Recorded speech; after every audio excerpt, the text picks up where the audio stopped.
6 days left in the regular season. The Harwich Mariners are finding themselves here in crunch time, and that includes a game today with the Whitey Red Sox here at Red Wilson Field. Hello, everybody. I'm Tyler Henry. I'll be joined today, as always, by Colin Casey. And a good one on tap is the Harwich Mariners once again visiting the Whitey Red Sox here in the second part of the home and home. Of course, yesterday, a 4-4 tie, the first of the year for Harwich, and that ends up putting them pretty much right where they were before, although they do pick up 1 point. So a big game coming up here for the M's, who currently have, along with YD, the two shortest remaining schedules. YD has 5 games left to play, including this one. Harwich has 6. And you take a look at the rest of the East, the Chatham Anglers still have 7 games left to play. The Orleans Firebirds and Brewster Whitecaps each have 7 to play. After a doubleheader result to pass along to you really quickly, Game 1 finished with a 4-3 result in favor of the Orleans Firebirds. So, today, Colin, again, as every day going forward brings us closer to the end of the season, each game becomes more and more crucial for a Harwich team that is currently 2 games ahead of the Brewster Whitecaps and looks to stay there with another win today. And not only just stay ahead of Brewster Whitecaps, they could also make up some ground on the Orleans Firebirds, who aren't too far in front of them at this point, especially with the loss that just took place moments ago in Brewster. So we'll have to see if the Mariners can pick up a much-needed win. It's a rubber match between these two teams as they both come in 2-2-1 against each other on the season. A disappointing tie yesterday, but again, they still got a point out of the game, and now it'll be Carson Seymour on the mound versus Legend Smith, and should be a good matchup. These are two teams that have not been swinging the bat all too well over the last 5 or so games, so could end up seeing another pitcher's duel. We'll have to see how this game turns out. And the pitcher on the bump for the Whitey Red Sox will be Legend Smith. Let's take a look really quickly at his numbers. He has a 3.06 ERA this year. He's given up 14 runs, and opposing batters are hitting 224 off of him. 24 strikeouts to 7 walks, and he will get things started here for the Whitey Red Sox today. It'll be Chris Gallen to lead it off. We'll get into the Harwich lineup here, as Gallen will be the DH today, leading things off for Harwich. And get the rest of the lineup here in just a moment as Legend Smith kicks and fires the first pitch. It's a fastball that will miss inside. 4-1. After Chris Gallen, it'll be Christian Fedko playing second, then the center fielder Daniel Cabrera, Chris Lanzillian left, Nico Cavadas at first, Mike Ludwig your right fielder, Pat Winkle at catcher, Hal Hughes at short, and Corey Acton at third. As Gallen will dive out of another ball, and the count will go 2-0 here to start things off. The defense looks like this for the Whitey Red Sox. Noah Cardenas starts behind the plate, Jack Thomas Wald at first, R.J. Yeager at second as the 2-0 pitch is on its way, and Gallen is going to take that one into center field, but plenty of time for Brad Beasley to settle under it, and he'll make the catch for out number 1. So really quickly, R.J. Yeager at second, Young at short, Riley King over there at third, Austin Wells in left, Brad Beasley in center, and Palmer out in right. Two of the best defensive teams in the entire league, both with 30 errors on the season coming into today, so should be very interesting to see how they play defensively in this one, but shouldn't see too many errors, especially with the way both teams' infields have carried themselves in the field today, or so far this season. Another interesting look for Harwich as Christian Fedko squares around the bunt. He'll pop this one high in the air, and that will fall back out of play. So they've kind of been moving around the top guys in the order, as today will be Daniel Cabrera hitting third, Chris Lanzilli hitting cleanup, and then Nico Cavadas standing down in the 5-hole. So a little bit of a different look offensively for the M's today. Defensively as well, as you see Daniel Cabrera, who's in the on-deck circle, playing center field for the first time this season. And that's maybe the most normal part of the outfield, as Chris Lanzilli and Mike Ludwig will also be out there, as the 0-1 is going to miss inside to Fedko. The count evens up at 1-1. Of course, for Ludwig, he hasn't started a game out in right field since July 15th, and Lanzilli hasn't started a game in the outfield since June 22nd. Here comes the 1-1 pitch from Legend Smith, and that one's going to miss as well. Really keeping things on the inner half right now to Christian Fedko, who's worked himself into a 2-1 count. So it'll be Fedko to dig back in, hitting from the left side. Legend Smith, the big lefty himself, kicks and deals the 2-1, swing and a miss, as it looked like Fedko was trying to drop that one over the scoreboard.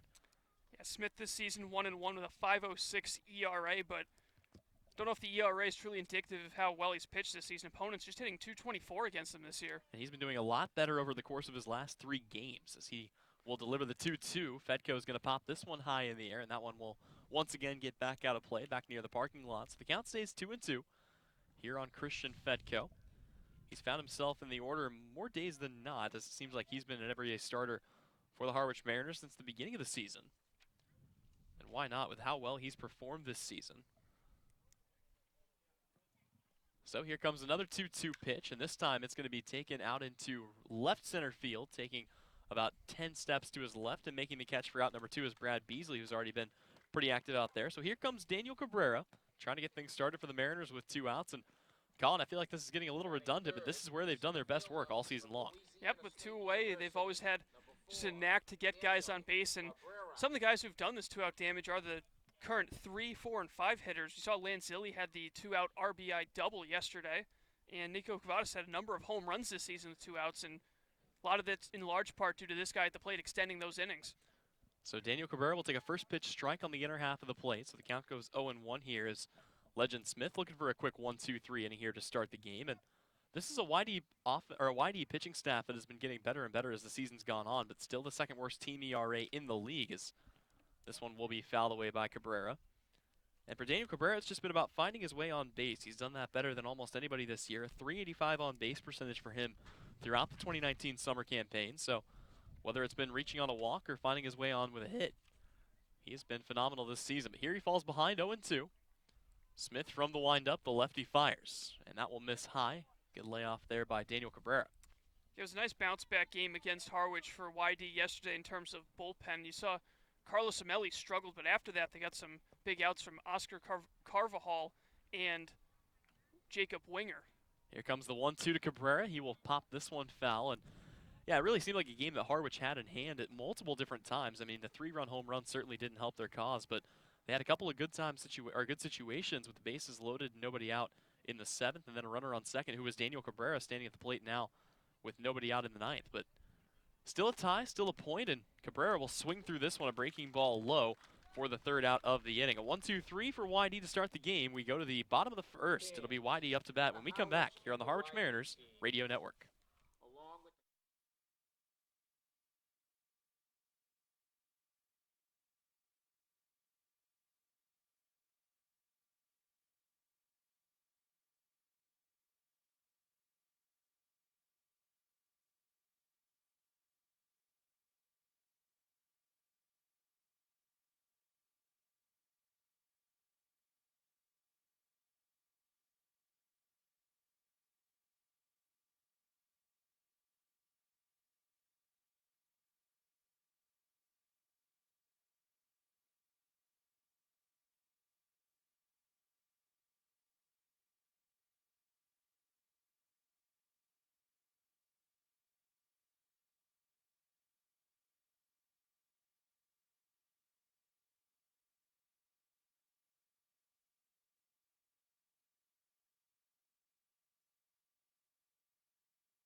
Welcome back to Red Wilson Field. Tyler Henry alongside Colin Casey as we go to the home half of the 1st inning, and it'll be Carson Seymour to get things started for the Harwich Mariners. He's out there on the bump for the M's. A really good performance the last time we saw him, Colin, as Harwich used Jared Weatherby as the opener in that game, but Seymour came in the 2nd inning and gave up just 6 hits and 2 runs. He struck out 3 and walked 1 through 5 innings, and still ended up not getting the victory as Harwich would fall 6-4 in a tough loss to Chatham right before the All-Star break. Yeah, it certainly was a difficult loss, and Seymour, though he pitched well, will have his hands full this afternoon, as 4 of the top 11 hitters in the entire CCBL are in this lineup, including the guy at the plate, Wyatt Young, who leads the league in batting average with a .353 clip.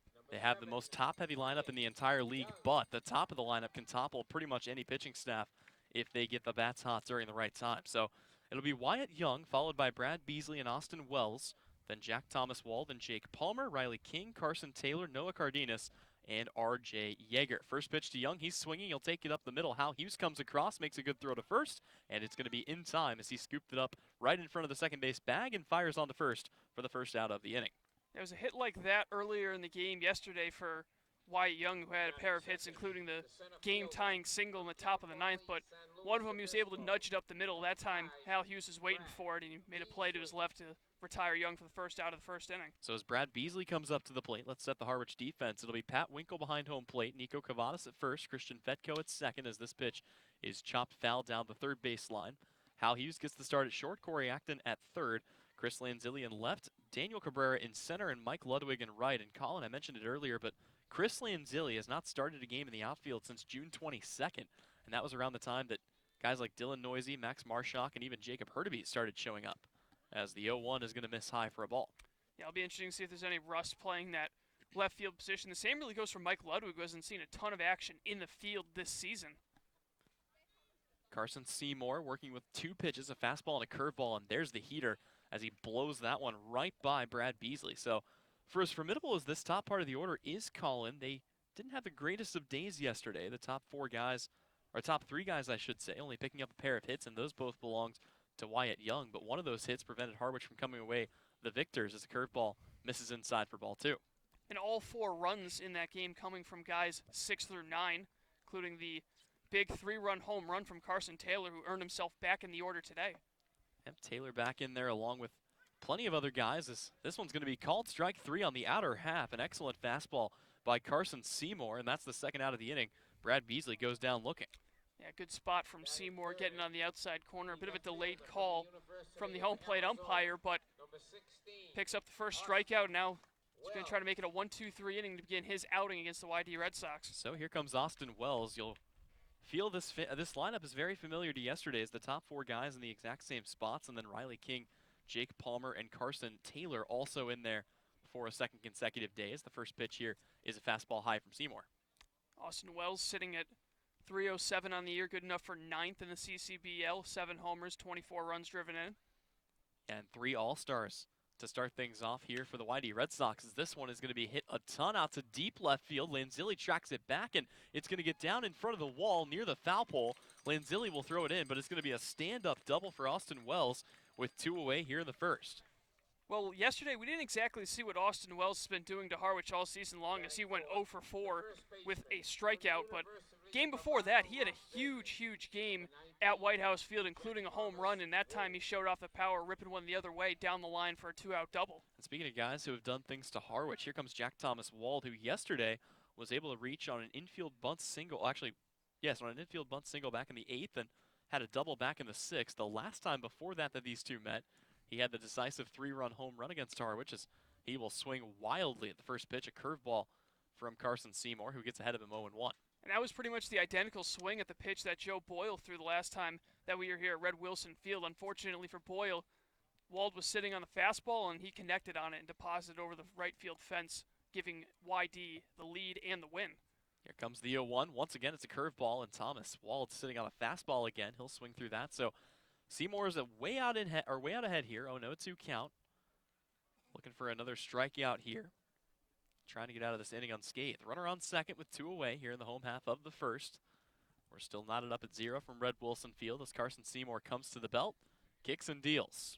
And it's going to be another breaking ball. That looked awfully good as Winkle kind of just held the glove out, but they will call that ball 1, and the count goes 1-2. Infield playing a slight shift on Wald, with Corey Acton playing well off that third base bag. Hal Hughes holding the runner at short, but playing just a couple of feet away from that second base bag. So once again, setting here is Seymour, the 1-2 pitch. Fastball in there for another late strike 3 called, and that is going to be 2 strikeouts looking in the inning. Harwich gets out of it unscathed. So a man reaches second but does no damage for YD. It'll be Harwich looking to strike first in the second inning when we come back here on the Harwich Mariners YouTube Network.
Another inning of baseball coming your way here from Red Wilson Field. Tyler Henry alongside Colin Casey. But first, let's take a look at the Cape League scoreboard. Already one game that's gone final today as the Orleans Firebirds have beat Brewster in the first half of the doubleheader. They get a 4-3 win over the Brewster Whitecaps. And another game going on right now. The Falmouth Commodores are up 4-2 on the Bourne Braves. If Falmouth can pull off a win today, Colin, they will be on a 10-game winning streak, which is virtually unheard of. And I was kind of trying to scour through the record books and find what the longest winning streak in Cape League history was. We'll try to get something for that for you next broadcast, but it's got to be awfully close. I mean, against this much talent, the odds of winning that many games is so historically low. And I think the concern might be for the Commodores that they peaked too early with the playoffs coming in just 5 to 6 games, but really nice momentum for the Commodores. Let's see if they can take it into the postseason, maybe come out of the West representing them in the championship series. Here it's a 0-0 ball game as we head to the second. The first pitch is going to be a called strike to Chris Lanzilli. Let's set your umpires. It'll be Doug Isham behind home plate, Alan Liberdoni at first, and Joe Labella over there at third base. So your three umpires today, a couple of familiar faces. This next pitch is going to be taken up the left side, but right at the shortstop, Young, who picks it up and throws on the first, and he's able to catch the speedy Chris Lanzilli. Yeah, a couple of really good defensive shortstops out there today. We've talked about some of the better shortstops in the league, but it seems like there's no bad defensive shortstop when you go up and down the league. We talked about Ben Ramirez for Chatham, another guy who fields the ball really well, and Wyatt Young just makes it look easy, just like Hal Hughes has done time and time again.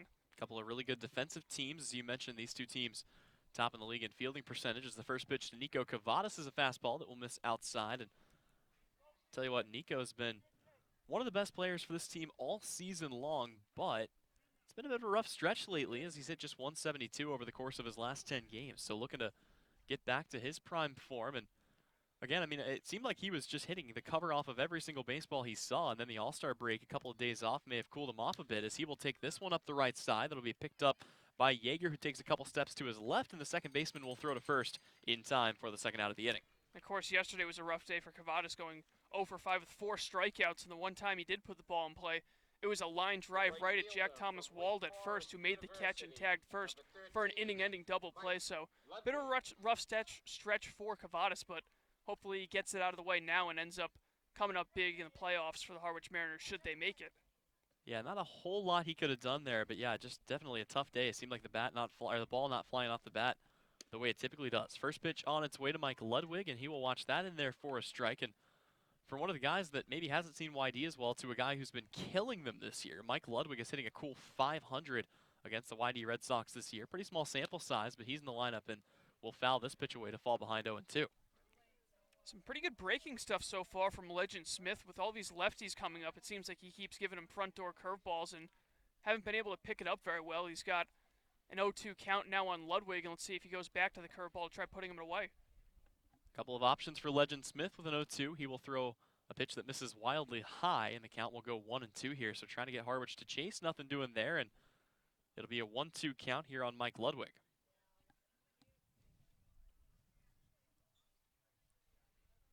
Legend Smith, one of the later rivals to this team, as he will zip a fastball in there for strike 3, and all Ludwig can do is grin and walk away. It looked like that one may have been on the inner half, but they're going to call it strike 3, and that will end the inning.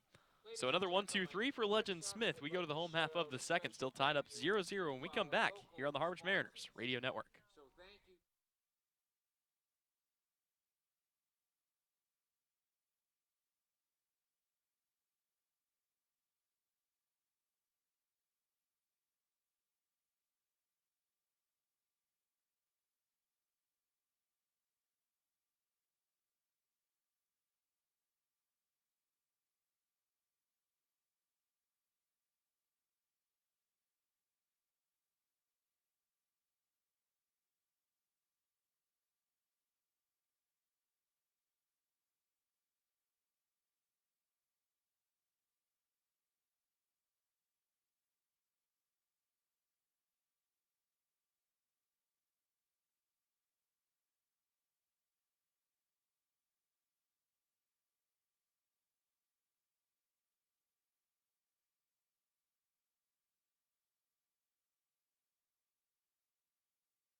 Hello, everybody, and welcome back to Red Wilson Field. Tyler Henry alongside Colin Casey as we go here to the home half of the second inning. It'll be Jake Palmer, Riley King, and Carson Taylor due up here for the YD Red Sox. And Colin, again, a very similar lineup to what we saw yesterday, although both teams looking for a better result as it was a 4-4 tie. And for this YD team, they had their destiny in their own hands. It seemed like they were tied with Chatham going into a home-and-home with the Anglers, but they lost both. They ended up dropping to 4 points behind Chatham, and that's going to be an awfully tough stretch to try to catch up to, especially considering they'll have only 4 games after today. Yeah, it's been a really rough last few games. They haven't won in over 4 games now, 3 losses and tie during that stretch. First pitch will miss low in the dirt to Jake Palmer. 2 teams treading in the opposite direction as YD's gone 4 days without a victory. Harwich has not suffered a defeat since losing to the Chatham A's back before the All-Star break. And it really was a break for the Mariners as the 1-0 pitch is going to be fouled away, as not only did they get the day of the All-Star game, at least the non-All-Stars, but they also got the next couple of days off due to weather. So a 3-day break for a lot of guys. And you know, I say the guys that were non-All-Stars, half the roster, it seemed, was on that All-Star team. So with a 1-1 count, it'll be Jake Palmer digging in once again from the right side. And the big righty in Seymour will fire this pitch in, a fastball that misses up and in. Threw him a little chin music there, and the count is 2-1. Yeah, Jake Palmer has had some really good discipline over the last 5 games. He's walked 4 times to go along with a 2-for-6 batting average, so 2-1 pitch. He'll swing right through that one. Another fastball from Seymour. And Colin, you really got to be careful when you only have 2 pitches. You know, you got to make sure you mix them in well. So fastball, curveball for Seymour, and he's done a pretty good job keeping hitters off balance with a lot of consistent fastballs and then using it to set up the breaking stuff. And you really say that about both pitchers. Legend Smith on the other side also doing a great job of mixing things up. Here comes the 2-2. High fastball will miss, and count goes full. Carson Seymour this season, 17 strikeouts, just 13 walks, so control has not been his strongest suit, but a really, really solid year for him with just a 3.5 ERA. He's been one of the top guys across the league in terms of starter ERA. Payoff pitch, and that's going to just narrowly miss, but it will be ball 4.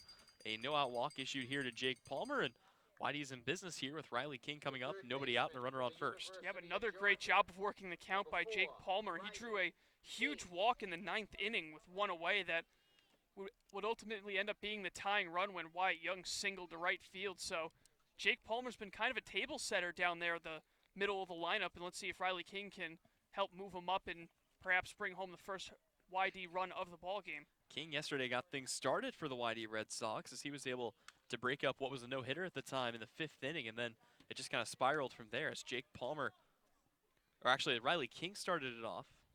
Jake Palmer had the second single, and then Carson Taylor came in and hit a 3-run bomb. So here hitting in the opposite order, Jake Palmer gets the walk, and Riley King looks to continue the second inning for the YD Red Sox here. It's a 0-1 count after he fouls the first pitch he sees away. Seymour deals a curveball, and that one is going to be a front door breaking ball that catches the zone for strike 2. And I mean, if YD can get production on days like the one that took place yesterday from King, Taylor, and Palmer, they can get production from them while getting some offense from the top of the order. They could be a really dangerous team down the stretch. They certainly have the capability. The question is whether or not they'll follow through, as the 0-2 is another breaking ball. This one misses low, and the count goes 1-2 here as Carson Seymour looking to get through another scoreless inning. The infield is back at double play depth. Corners playing relatively standard, sorry. Still no big shift in the outfield right now, as with 1-2 counts, Seymour will come to the belt. The 1-2 pitch. And that one's going to be taken up the right side. That'll get in between Nico Cavadas and Christian Fedko. So similar to what we saw yesterday, Colin, back-to-back runners on base for Jake Palmer and Riley King. And here comes Carson Taylor, the man who had the 3-run bomb yesterday that scored these 2. And that wasn't that bad of a pitch from Carson Seymour, as Carson Taylor now digs in. But he put a good pitch on the outside corner, and Riley King just goes the other way with it. A lot of space on the right side of the infield with the runner being held on in the infield at double play depth. So here comes Carson Taylor, once again hitting from the right side. It'll be lefty on righty here, and he's only got 1 hit on the season, but it was a big one to help YD get a tie in a tough game with Harwich yesterday. The first pitch he sees will be a high fastball, and count will start off here 1-0. It's worth noting that with the Brewster loss earlier today, not only does that help Harwich's playoff hopes, but that also means that Chatham has effectively clinched the first playoff spot in the East. So the Chatham Anglers, the first team in the Eastern Division to find their way into the playoffs. Whitey currently sitting in second, and they've got a little ways to go before they can find themselves safely in the picture, as the 1-0 pitch is going to be once again a high fastball that misses for ball 2. Yeah, and really, it ain't over till it's over after what happened last year with the Orleans Firebirds and the horrendous losing streak they went on to close out the year and effectively missed the playoffs. Yep, Orleans, of course, missed, I believe it was 10 of their last 11, if I heard correctly, and the one win that they got was on the last day of the season in a game that didn't matter. They had already missed the playoffs at that point, and they won it on a walk-off home run. So at least they went out with a bang, as the 2-0 pitch is a fastball, this time missing low, and Carson Seymour is at risk of walking the bases loaded here with Carson Taylor up and Noah Cardenas standing on deck.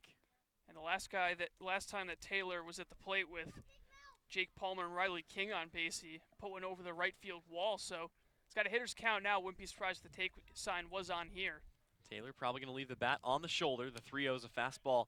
That will get in there for a strike, just narrowly though. Seymour almost missed his spot. So with a 3-1, the bat will come off the shoulder here. The green light's flicked on in the cabin for Carson Taylor, and we'll see what he can do with the 3-1 offering here from Carson Seymour. Outfield playing straight away here, not too deep on Carson Taylor despite the home run that he hit yesterday. Middle infield staying at relative double play depth as the 3-1 pitch is going to miss, so it's a 5-pitch walk here to Carson Taylor, and just like that, Whitey's got him loaded for the UCLA catcher Noah Cardenas.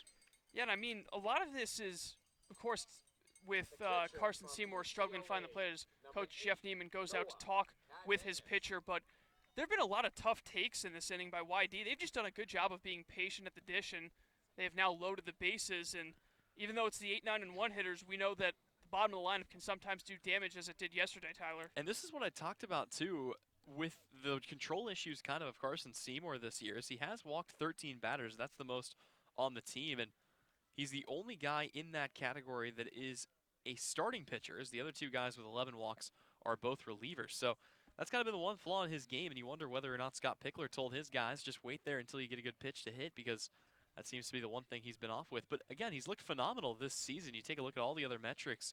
Obviously, the big one that stands out is that 3.65 ERA, and through 24 innings pitched, he has fanned 17 batters. So certainly a capable pitcher of getting out of this one, but he's gotten himself in some big trouble here with the bases loaded and nobody out. Noah Cardenas, the catcher from UCLA, stands in. The right-handed hitter will step in from the left side of the plate. Cardenas hitting .256 on the year, just the 2 RBIs, but a golden opportunity to give his team an early lead in the bottom of the second. First pitch he sees is a fastball that will miss low and away here for ball 1. And maybe the strategy up there for Cardenas is just going to take until he gets a strike, the way that Seymour's been laboring this inning. Cardenas would love to tack some RBIs onto his total this year. So far, he's got just 2. Swings through that one. Looked like he was trying to add 4 with one swing, as he will blow right over the top of the fastball, zipped in there by Carson Seymour. So the count 1-1 here. Jake Palmer on third, Riley King on second, Carson Taylor on first, Noah Cardenas at the dish. Seymour taking a long time to look in, making sure he gets the sign right here. He will come to the belt. The 1-1 pitch. And that one's going to be skied high in the air, out towards right field, but drifting foul, and that will chase Ludwig over, but to no avail. So it's a 1-2 count, and the ultimate thing to hit here would be a strikeout, as then the infield could focus on getting a double play potentially to end the inning. On the other side for YT, the ultimate thing would be just to get a fly ball to at least bring home 1 run in the inning. Corey Acton is playing up on the grass right now, so it looks like for the time being, Harwich will be content to either flip a double play or on a ball down the line, try to throw him out at home. Of course, Pat Winkle will be covering the dish back there. Here comes the 1-2. That one's going to be lined softly over the head of Cavadas at first. That'll get down, and it'll score at least 1 run. Ludwig is going to pick it up, and he will fire in. They hold the runner at third, so Riley King will advance 1 station, but it's going to be a 1-0 lead for the YD Red Sox. The bases stay loaded, and here comes R.J. Yeager. Still nobody out, and still the pond is juiced. Yep, just station-to-station baseball so far for YD. A walk, a single, a walk, and then the RBI single there for Cardenas, who hasn't had a lot of opportunities to drive in runs this year, much like Carson Taylor yesterday. So some surprise guys contributing in this 2-game home-and-home series for the YD Red Sox. And they've alternated here as it was a walk to start the inning to Jake Palmer, a single from King, a walk to Taylor, and a single from Noah Cardenas. RJ Yeager swings through the first pitch, and guy that was not in the lineup yesterday for the YD Red Sox, one of the two new faces. He's hitting just a $180 on the year, but he has driven in 6 runs. One of the guys that has been here throughout the course of the entire season. The 0-1 pitch. That'll come in and just about hit Yeager, who has to duck his head out of the way, and Seymour evens the count here at 1-1. Yeager's been, again, another guy who's been pretty patient at the plate. He's drawn 7 walks in limited playing time, and that's given his on-base percentage a boost at just over 300 at 305. So far, 11 strikeouts and 7 walks for Yeager, so he's been relatively patient, and here he'll watch a breaking ball inside for ball 2. I think one of the most interesting things when you look up and down this team, Colin, is you see a lot of speed out there, but only 4 infield singles for them this season. Something Harwich has been feasting on left and right all year. Seymour, the 2-1 pitch. That one's going to be taken up the left side. It's going to get through the 5-hole, and once again, a run will score on a single. The hit parade continues, and YD is up 2-0. Bases still loaded, and Colin, here comes the top of the order as Wyatt Young, Brad Beasley, and Austin Wells are now the 3 men due up. Yep, 5 through 9 guys coming up big as Austin Wells in the top of the order was the only one who was able to come through with that 2-out double in the first. This time it's just a couple of walks and then just some basic line drives bringing home a couple of runs so far. And here comes Wyatt Young, a guy who's been seeing the ball really well lately, has 5 RBIs in his last 5 games. Wyatt Young is arguably the best contact hitter in the league, hitting .353 this year with an on-base percentage of .437. First pitch he sees is a breaking ball in there for a strike. Of course, he grounded out to the shortstop his first time up and had a pretty slow day yesterday, so he's relatively due for a hit. He had a couple of big hits as he went 2 for 5 with a couple of RBIs, but it was a slow start for him as he started his day off 0 for 3. Here comes the 0-1 pitch. He will take that one up the left side, but it's going to be playable. The throw to second for 1 is good. Throw to first is not in time, so another run will score as Hal Hughes was able to pick that one up. He had to move to his right, catch the ball, and throw to Fetko, who got to the bag late. And with all the speed of Wyatt Young, he was always going to beat that throw out. So Carson Taylor comes across to score. Noah Cardenas moves up to third. RJ Yeager is thrown out at second on the fielder's choice, and Wyatt Young comes up to first as Brad Beasley will stand in with runners at the corners and 1 away. Yeah, it's now 6 RBIs in 6 games for Young. Even as a leadoff hitter, he's getting a ton of RBI opportunities, and he's made the most of them. Brad Beasley today 0 for 1 with a strikeout, his second at bat, and he thought about offering at that one a high fastball, but he'll watch it go 4-1. Good news for Harwich is if they can get a ground ball and turn 2 quickly, they might be able to get out of the inning with, relatively speaking, limited damage allowed. It's going to be a tough couple of guys to double off, though, as Brad Beasley has plenty of speed himself. Here, he will ground one down the third baseline. So it will be a 1-2 count here to work with for Carson Seymour. Actually, a 1-1 count, sorry. But Harwich not out of the woods yet. Runners at first and third. They already trail by 3, so it's a 3-1 or 3-0 lead here for the YD Red Sox in their half of the second. The only out coming off the fielder's choice. Seymour comes set. The 1-1 to Beasley. Breaking ball missing inside, and the count goes 2-1. Beasley this season coming into today, 269, 2 home runs, 10 runs batted in. Of course, you want to try to end the inning here if you can. With Austin Wells standing on deck, that's an awfully risky proposition for the M's. The 2-1, fastball, that will catch the outside half, and the count is even here at 2-2 on Brad Beasley, who's going to have to choke up and get protective if he doesn't want to become a strikeout victim for the second time today. Yeah, I mean, worst case scenario, if you're YD, drawing a walk would at least load the bases for Austin Wells with 1 away. Seymour to the belt, the 2-2. Swing and a miss, strike 3. You got Beasley with a high fastball, and that's going to be the all-important second out of the inning. So Austin Wells, who is 1 for 1 with a double, comes up. Runners at the corners, 2 away, but Harwich has an opportunity to potentially put this nightmare of an inning to bed. And honestly, Colin, if they can get out of this just down by 3, that's a pretty big win for Harwich, all things considered. Yeah, this is going to be one big out to get, though, in Austin Wells, who's now 8 for 23 against Harwich this season with a couple of home runs. Let's see if Seymour's up to the challenge. The formidable left-handed hitter stands in from the right side. Seymour, the righty himself, kicks and fires the first pitch, and that's probably the one that Wells would have wanted. It's a breaking ball right down the pipe. It looked like Seymour might have missed a little bit with that spot, but nonetheless, it does no damage. The count goes 0-1.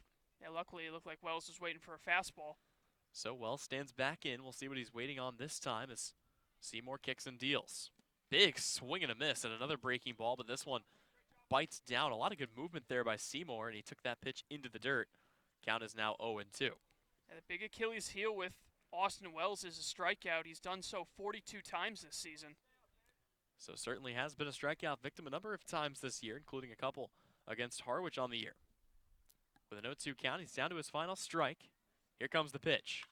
And he will pop this one high in the air. Winkle will chase it, as will Corey Acton, but that one's going to fall safely out of play into the seated section of the call. I don't think you and I have mentioned at any point this season, there is a bleacher set down the third base line that is not really covered by any kind of netting or anything. So take the good seats at your own risk, I guess.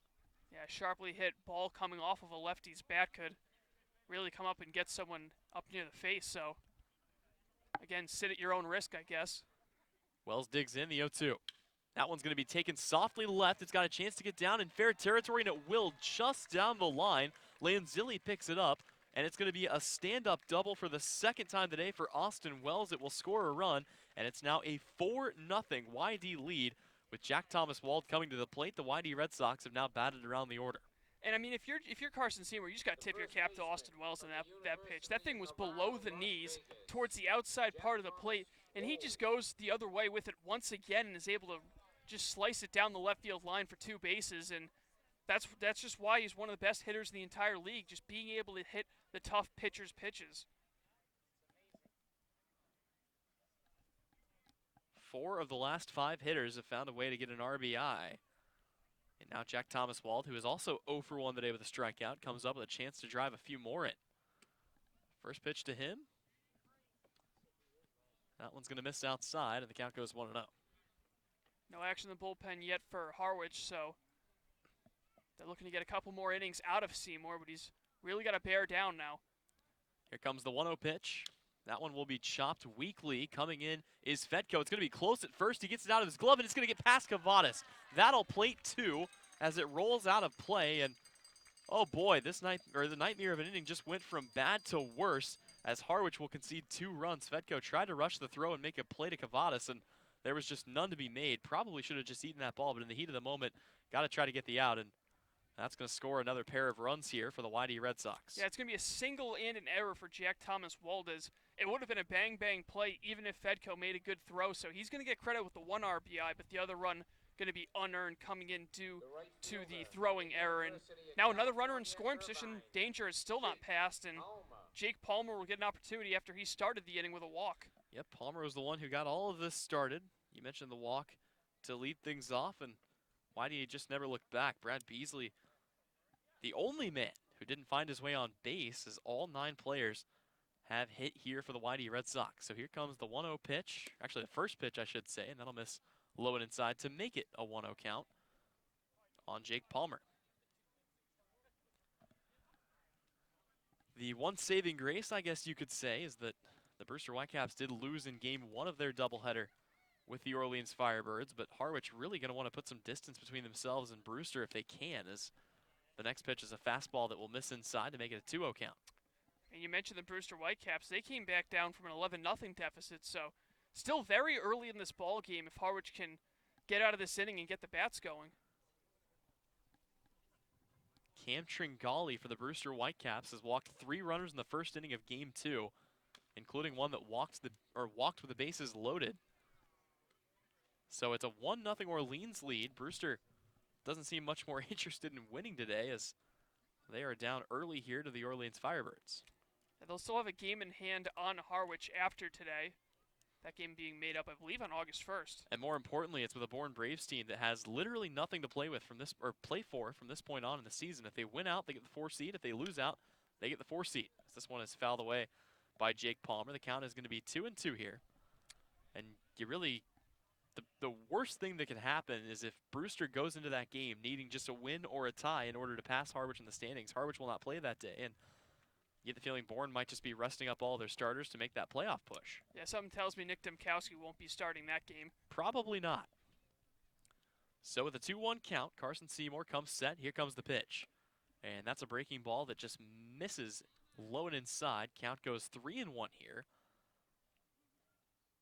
Riley King standing on deck. If he walks the bases loaded, or if he walks another runner on, that's who would be coming to the plate. As Whitey has already struck for 6 runs here in the inning. It's a 6-0 lead here in the bottom of the second.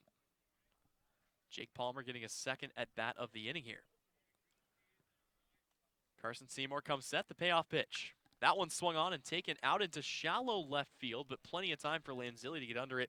And finally, the nightmare is over for Harwich, but not before the Whitey Red Sox strike for 6. When we come back, Harwich will try to take a bite out of this deficit here on the Harwich Mariners Radio Network.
Welcome back to Red Wilson Field. Tyler Henry alongside Colin Casey, and Harwich has some work to do here as they concede 6 runs in the bottom of the 6th inning. So it'll be Pat Winkle, Hal Hughes, and Corey Acton coming up to face Legend Smith, but he has looked really good so far today. 6 up, 6 down, including a pair of strikeouts.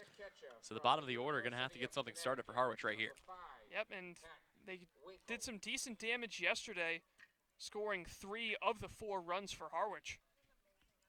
So Winkle will stand in. First pitch he sees, he has to duck out of the way of, as that one came up right about helmet level and on the inside part. So it'll be a 1-0 count to start the at-bat here for Pat Winkle.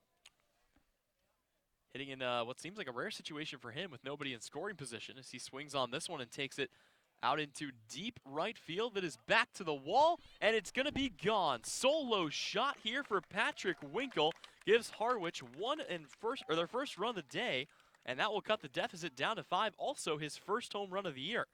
That was so casual because that ball literally cleared the fence by 40 feet out in right center field. I mean, that ball almost landed in someone's in the neighbor's yard out behind the right center field fence. So Winkle muscles up for his first homer of the season. Boy, he got all of that one. And I kind of wondered where that went, because we're looking out here from Red Wilson Field, here from behind the first base line, and the outfielders barely even moved as the first pitch is on its way to Hal Hughes. That'll miss inside for a ball, but yeah, you're right. He got every bit of that one, and there's the old house out in right field, beyond the right field fence. Part of the reason why this field doesn't have lights is the 1-0 pitch is on its way. This one's going to be chopped to third, right at Riley King, who steps on that and throws to first base in time for out number 1. I mean, that ball literally hit the tree branches on the fly, and there's probably about a good 20 to 25 feet between the fence and the actual trees, in addition to hitting about a quarter of the way up on those trees. That is an absolute bomb. I mean, it makes sense. Pat Winkle's a guy that we expected to have some power numbers here in the Cape after his freshman year at UConn, and it was a big freshman season. As the first pitch is going to miss inside here to Corey Acton, as he did have, during that year, 15 extra base hits, 7 home runs, and 38 RBIs. The 0-1, they're actually going to call the first pitch a strike. They look down to third base umpire Joe LaBella, who does not signify anything. Yeah, the home plate umpire actually called the strike himself. He looked down, and it looked like LaBella was taking a nap down there on third base. So the 0-2 pitch is on its way. High fastball that'll miss just above the letters here. Count goes 1-2. That's now 3 straight games where Harwich has gotten some production out of their catchers, including Winkle a couple of days ago and Mike Rothenberg yesterday. The 1-2 pitch, that'll skip in the dirt here to Corey Acton. And speaking of guys at the bottom of the order who have been really producing for Harwich over the course of the last week, Corey Acton seems to have turned it on for the first time. And I mean, we knew he was a guy that could certainly produce for Harwich. He just looked a little bit uncomfortable after a long break playing at the University of Florida, but he looks awfully good here as he will take should be a 2-2 pitch, and now it should be a 3-2 count. Scoreboard showing 2-2, and we'll see whether or not home umpire agrees. I believe he just held up 2-2. So here comes the alleged 2-2 pitch, and Acton's going to take this one up the right side, so it won't matter. It's going to be bobbled by Yeager. He still can't get a hand on it, and he can't even pick it up. So rule of an E4 on R.J. Yeager as that ball kind of popped off of him. If he had recovered quickly enough, he still would have had plenty of time to throw Acton out, but just looked wildly uncomfortable, and that's going to put a runner on here with one away for Harwich, and the book has flipped as Chris Galland will come to the plate. Interestingly enough, we talked about the defense, but an error from each team less than 2.5 innings in. Yeager that time, ball came in probably a lot hotter than he expected, and just hit off his chest and bounded about 5-6 feet away from him. He couldn't get back to it in time. First pitch is a breaking ball in there for strike one to Galland. You talk about these teams being the top two defensive teams, but errors are still a major part of the game. I mean, 33 errors for for Harwich coming into this game through 38 games, and that's still good enough to be second best in the league. So about one per game is more or less what you're going to see, but they don't make the big mistakes when it matters, seemingly. As I can't remember a single game that was dictated by a big throwing error or anything of that nature for the M's this season. It's now 2 errors in the last 4 innings defensively for the YD Red Sox from second baseman. The 0-1's a breaking ball once again in there to Chris Galland, and that seems to be the good pitch right now for Legend Smith, who's getting that one to break in on the hands of Chris Galland. Galland flew out to center his first time up, trying to extend this third inning, and Harwich trying to cut into what has become a 5-run lead, but that's a big swing and a miss as Legend Smith climbs the ladder on Chris Galland and gets his third strikeout of the day for out number 2. Yeah, despite giving up the home run early in the inning, Smith not letting off the gas in terms of aggression, going right at Chris Galland, a guy who leads the team in average coming into today, and Galland unable to catch up to that fastball. So that'll bring up Christian Fetko, and yeah, Legend Smith, a guy out of the University of Oklahoma, he struggled a lot as a freshman as he posted an 11.74 ERA through 7 2/3 innings. So his high usage as a sophomore, the numbers went way down for him, and that's helped him post a pretty impressive 2019 campaign as he throws a first pitch strike to Christian Fetko. Last season, a 3.66 ERA, and that has translated well for him here into a Cape season where he's boasted a 3.06 ERA. So a guy who's gotten a lot better with time and a guy who's looked awfully good over his last 3 starts, trying to find the third out of the inning here against Christian Fetko. The 0-1 pitch. That'll miss low. It gets past the outstretched arm of Noah Cardenas, who lost his glove on the play. I don't think I've seen that before. Yeah, it just kind of hit the inside part of his glove towards the heel, and luckily the ball only went about a couple of feet away from him, so he could quickly pick it up. Not enough speed from Acton over at first for him to advance. So Acton stays close with a 1-1 count on Christian Fetko. He will dig back in, still using that new bat.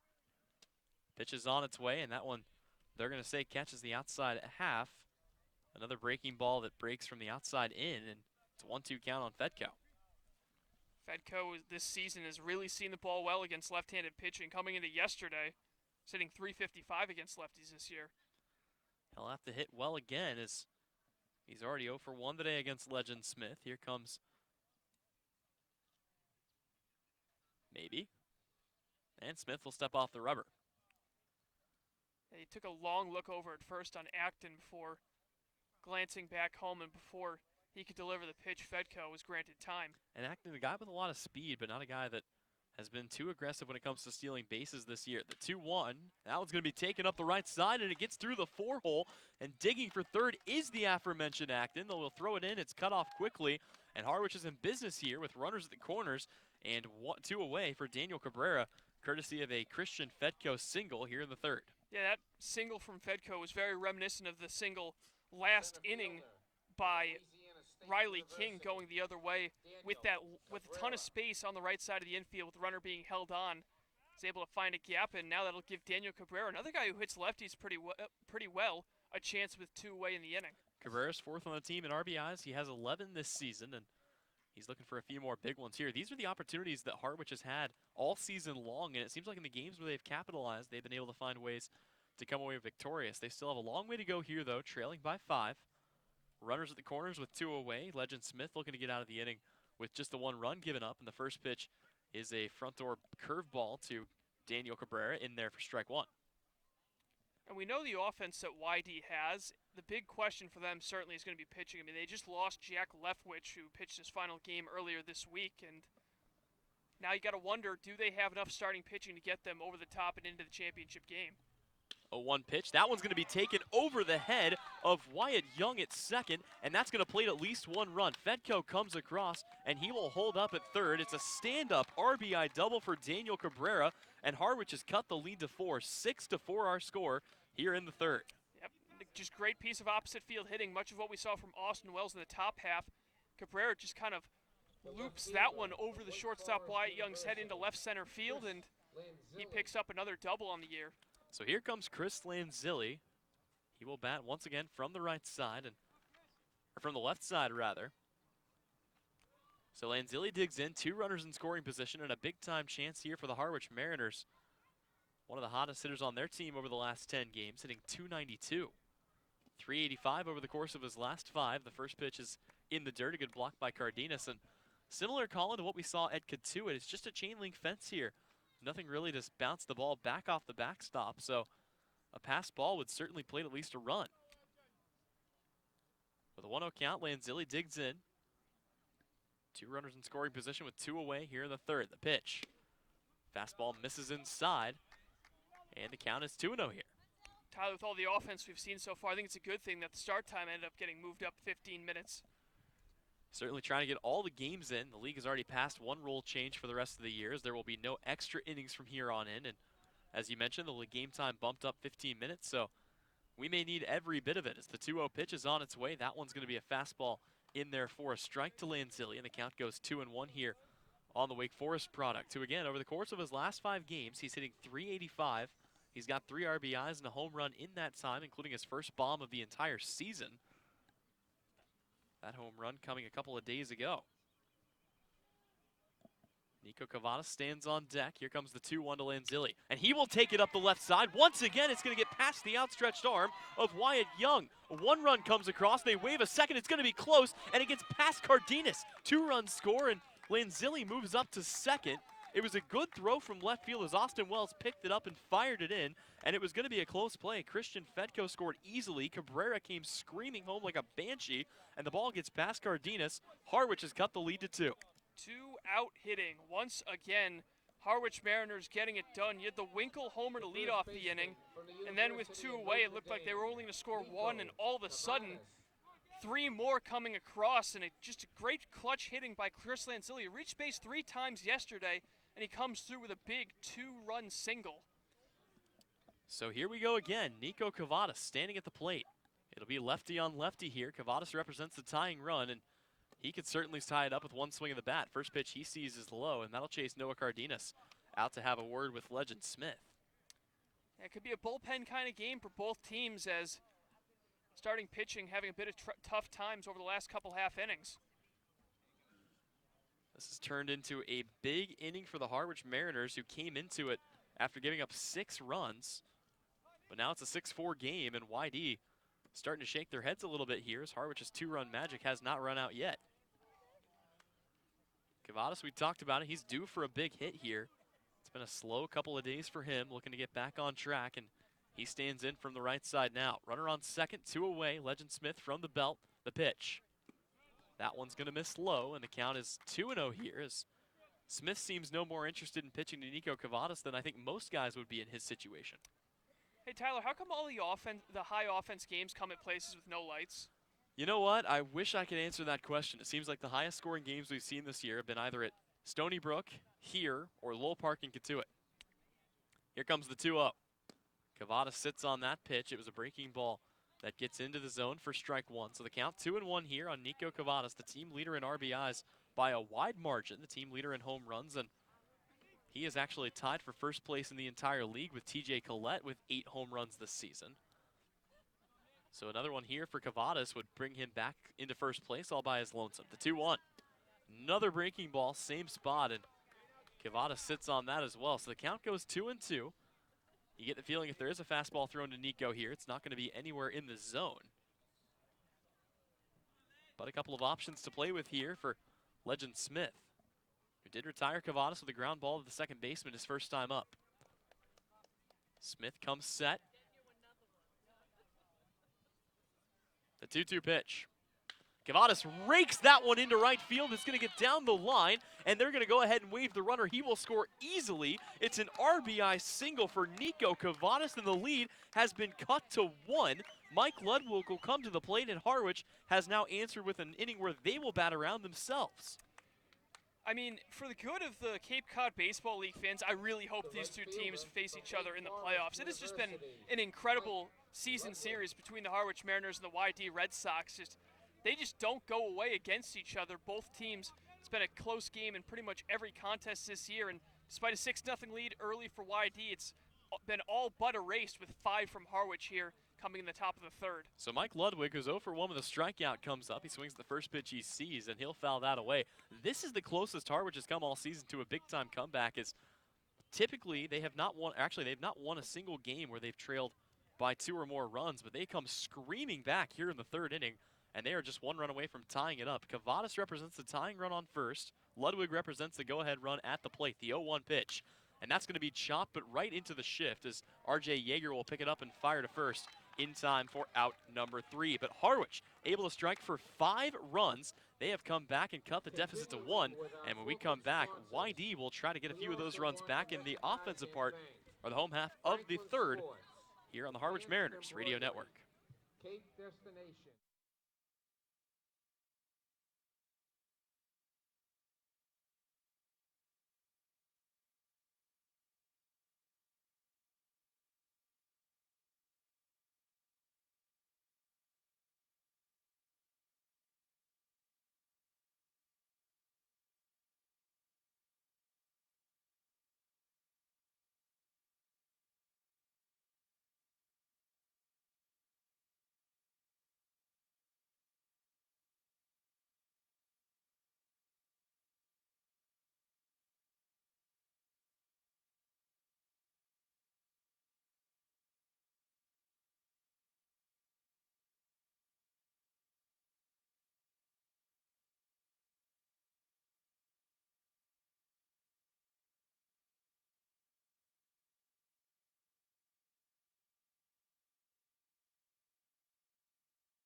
Welcome back to Red Wilson Field. 2 days removed from getting his Cape Cod Baseball League debut, it'll be Devin Ortiz taking over for the Harwich Mariners. And while his numbers are limited here, he got a 1-2-3 inning to close out the 9th against Katuitt. Let's take a look at what he did in the Florida Gulf Coast League, where he won the MVP award after batting .542 in over 100 plate appearances, and more importantly for the Harwich Mariners, pitching over 20 innings and boasting a 1.74 ERA. This kid was absolutely unreal, both on the field and on paper. And he is a big pickup for the Harwich Mariners as they need another arm out of the bullpen. That's where he'll be used primarily, and he comes into this game looking to keep it at a 1-run deficit after Harwich scores 5 runs, Colin, back in their half of the third. Yeah, it's going to be a rough test for Ortiz, as not only Harwich getting the 5 runs to make this game a close game once again at 6-5, but YD scoring all 6 of their runs in the second inning, and it was the bottom of the order that really set the tone with Riley King, Carson Taylor, Noah Cardenas all leading off. Due to lead off this inning, all 3 of which reaching base. As first 6 guys in the inning reached base, Wyatt Young reaching on a fielder's choice, which would be the first out of the inning. But a huge inning for YD, and it's up to Ortiz to keep this lead, or this deficit, just at 1. Devin Ortiz used primarily as a starter during his time with the Florida Gulf Coast League, and let's take a look at what he was able to do. I talked about his numbers there, but he had pretty good numbers at college as well. Out of the University of Virginia, he had 35 innings pitched during his sophomore season, boasted a 1.75 ERA, including 38 strikeouts compared to only 7 walks. So he has been impressing on both sides of the ball over the course of the last couple of years, and looks to continue it here on summer baseball's biggest stage. But he'll have a tall task facing off against the YD lineup that, as you mentioned, Colin, can explode at any time, as Harwich found out in the second. So Ortiz's first delivery is a high fastball that misses inside, and let's take a look at what Devin Ortiz throws. Ortiz has a fastball, a curveball, and a changeup, so working with 3 different pitches. And we'll see how much he mixes in the off speed to go along with the fastball that comes in the high 80s, low 90s. This one will miss low and away and make the count 2-0. Yeah, the one thing is you got to throw strikes. Is it was walks that kind of derailed that last inning for Carson Seymour. The walk to Palmer, and then 2 batters later, 1 to Taylor, and all of a sudden the bases were loaded with nobody out. 2-0, an off speed that will miss inside, and Riley King's worked himself into a favorable spot. It's a 3-0 count. Let's take a look at the first performance of the year by Devin Ortiz. 2 days ago against Catuit, he came in the 9th inning and was able to get Cody Pasek to fly out to center, a ground out by Adam Oviedo, and a ground out from Christian Robinson. So a quick 1-2-3 inning here, the 3-0 pitch, and that's a fastball right down Main Street. Given the take sign was Riley King. And Colin, the other advantage that Harwich has utilizing Devin Ortiz, not a lot of scouting information on this kid, at least not around Cape Cod circles. That's right. I mean, you haven't really seen him at all this year if you're wide D, so you don't even know what to expect. 3-1 pitch. That one's going to be chopped to short as Hughes comes in on it, makes the grab, throws to first in time for the first out of the inning. Yeah, that's important right there to get that leadoff man retired, just like Seymour did to Wyatt Young back in the first inning. Let a bunch of guys reach base in the second and just kind of snowballed from there. But got the leadoff man out, and now here comes arguably the hottest hitter for the YD Red Sox lately in Carson Taylor. I had an opportunity to talk with Devin Ortiz after the game. We did a little interview with him, and he said the Florida Gulf Coast League is actually a new league. It was only the 2nd season that it had been open, and a big opportunity for him and a lot of other guys to stay local as this ball is going to be taken out to left field, but right at Chris Lanzilli, who doesn't even have to move from his position in left, and he'll make the catch for out number 2. Yeah, solid contact once again from the Virginia Tech Hokie Carson Taylor, but unfortunately right at Chris Gallen. So not a clean start for sure for Devin Ortiz after the 3-0 count to the first guy and then a hard hit ball, but all that matters is he's gotten 2 outs. So here comes Noah Cardenas. First pitch to him is the breaking ball, and that one will miss outside for a ball. So an interesting career, or not career path, but an interesting summer league path taken by Devin Ortiz, as last year he spent his summer with the Kenosha Kingfish up in the Northwoods League, and then this year with the Brendanton Mafia. As his next pitch is a high fastball that will miss above the eyes of Noah Cardenas for ball 2. But Colin, I mean, we talked about it. This is a Harwich pitching staff that could use a couple extra arms, especially down the stretch, and he could be a very, very simple answer to what was originally a very complicated question for the M's. Certainly can't have enough pitching in this league. I mean, the depth in the bullpen is kind of what wins you championships, as the 2-0 is fouled off to the left, and I'm sure YD is hoping that they can maybe get some more depth with a couple of their pitchers exiting. He also gives something that Harwich needed as well, and that was more right-handed pitching. As we kind of talked about that too. A lot of the arms coming out of the Harwich bullpen are lefties. You got guys like Blake Espinal, Cam Bauman, Jared Weatherby, but now a pretty healthy mix as righties include guys like Joe Boyle, as this one's fouled away, Will Heflin, Nick Stewart, and now Devin Ortiz. Seems like a lot of the guys Harwich has lost this season at pitching have been left-handers, and that's something we'll get into here in a bit. Harwich is part of the reason why they're stretched so thin is at the pitcher position has just been more or less bad luck, as the 2-2 is on its way. And this one is going to be lifted high and deep to left field. Lanzilli will chase it back to the wall, but still room for him to make the catch, and he will do so for out number 3. So it's another consecutive 1-2-3 inning for Devin Ortiz. We will move on to the 4th inning of play after this. You're listening to Harwich Baseball, and the M's trail 5-6 on the Mariners YouTube network.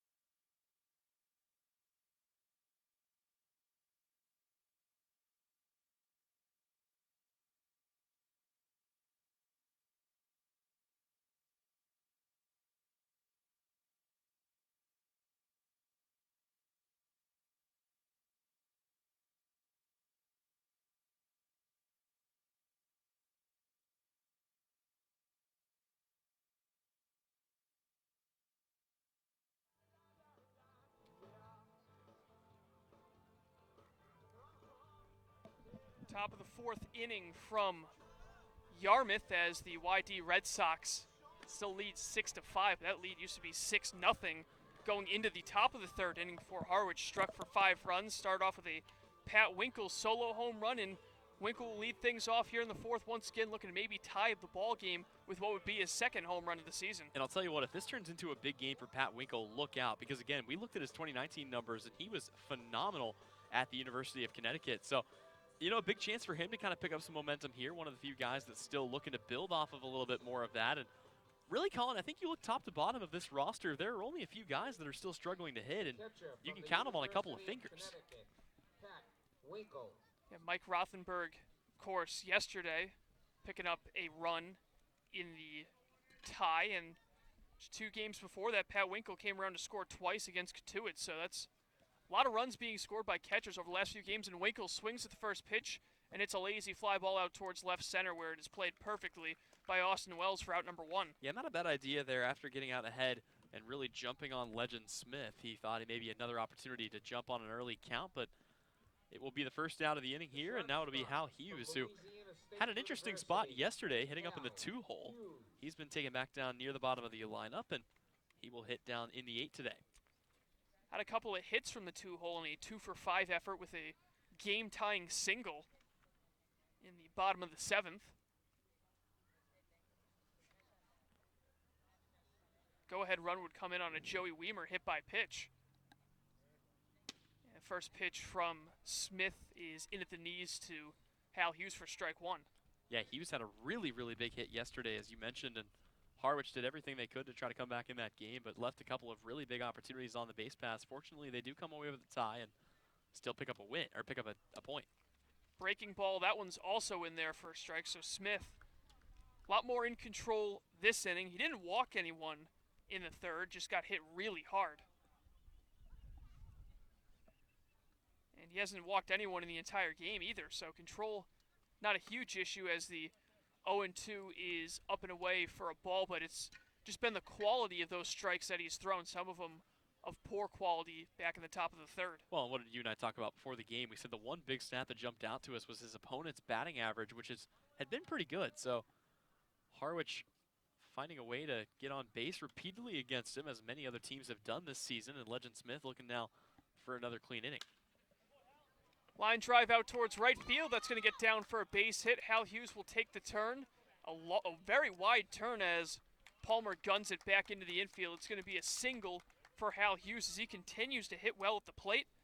And that will bring up Corey Acton with a runner on first and 1 down. You talked about a wide turn. I thought for a second he might have thought about taking second, which he would have been thrown out by a mile on, but a very, very wide look, maybe just seeing if they would get concerned and throw it away. So a runner on here with 1 away. Corey Acton coming up. He reached on a big-time error back in the 3rd inning that allowed Harwich to bring a couple of runs across. Right-hander warming the pen for YD. The first pitch is a check swing by Acton. He did, in fact, go strike 1. Acton scored that second run of the 3rd inning, the only unearned run of the inning given up by Smith. He looks over at Hughes at first, in comes home, and a weak foul ball by Acton. He falls behind 0-2. Really quickly, after falling behind 1-0 and walking in the first run of the day, Brewster has gotten that run back, so it's now a 1-1 game at Stony Brook Field as the Whitecaps trying to avoid being swept by the Orleans Firebirds in their doubleheader today, and then they'll be back at Eldridge Park for the 3rd game tomorrow. 0-2 misses well high for ball 1, and a lot of competitive baseball being played in the Eastern Division this afternoon. Certainly is, and you can expect that all the way down the stretch. It's been competitive between all these teams all season long, and for Harwich, they're the only team, again, that doesn't have a single Western scheduled game the rest of the way. Everybody else has at least one makeup game. 1-2 is swung on a miss for strike 3 as Corey Acton cannot catch up to the fastball from Legend Smith, who picks up strikeout number 4. There's now 2 away in the 4th. But that does bring up the top of the order here. Chris Galland will start things for the Mariners with a runner on and 2 away. Again, Galland has put himself in a couple of really good positions here this season, although he did sit yesterday, back in the lineup today. Galland finds himself in a DH spot for the first time in a while. They've really used his defense whenever he's been in the lineup, as first pitch, a breaking ball, misses well low. And if I had to venture to guess, probably trying to rest him up a little bit as he took a really hard shot off his foot about 2 days ago. So getting the day off yesterday and getting the spot in the DH today, not having to do too much running out there in the outfield throughout this afternoon. Smith's 1-0 is over for a strike. And that one didn't really look too close, but they're going to call that in the zone. So the count goes 1-1 here. Legend Smith looking to work through another inning, and Harwich has already gotten into their bullpen. YD still going with their starter, Legend Smith. 1-1. Ground ball towards third. Nice glove by King. The long throw is in time. A nice play once again by Riley King at third base, and the side is retired. So despite a one-out single from Hal Hughes, the Harwich Mariners cannot pull even with the YD Red Sox. We're through 3.5. It is Red Sox 6, Mariners 5. You're listening to the Harwich Mariners Radio Network. Grilling and snacking like beef.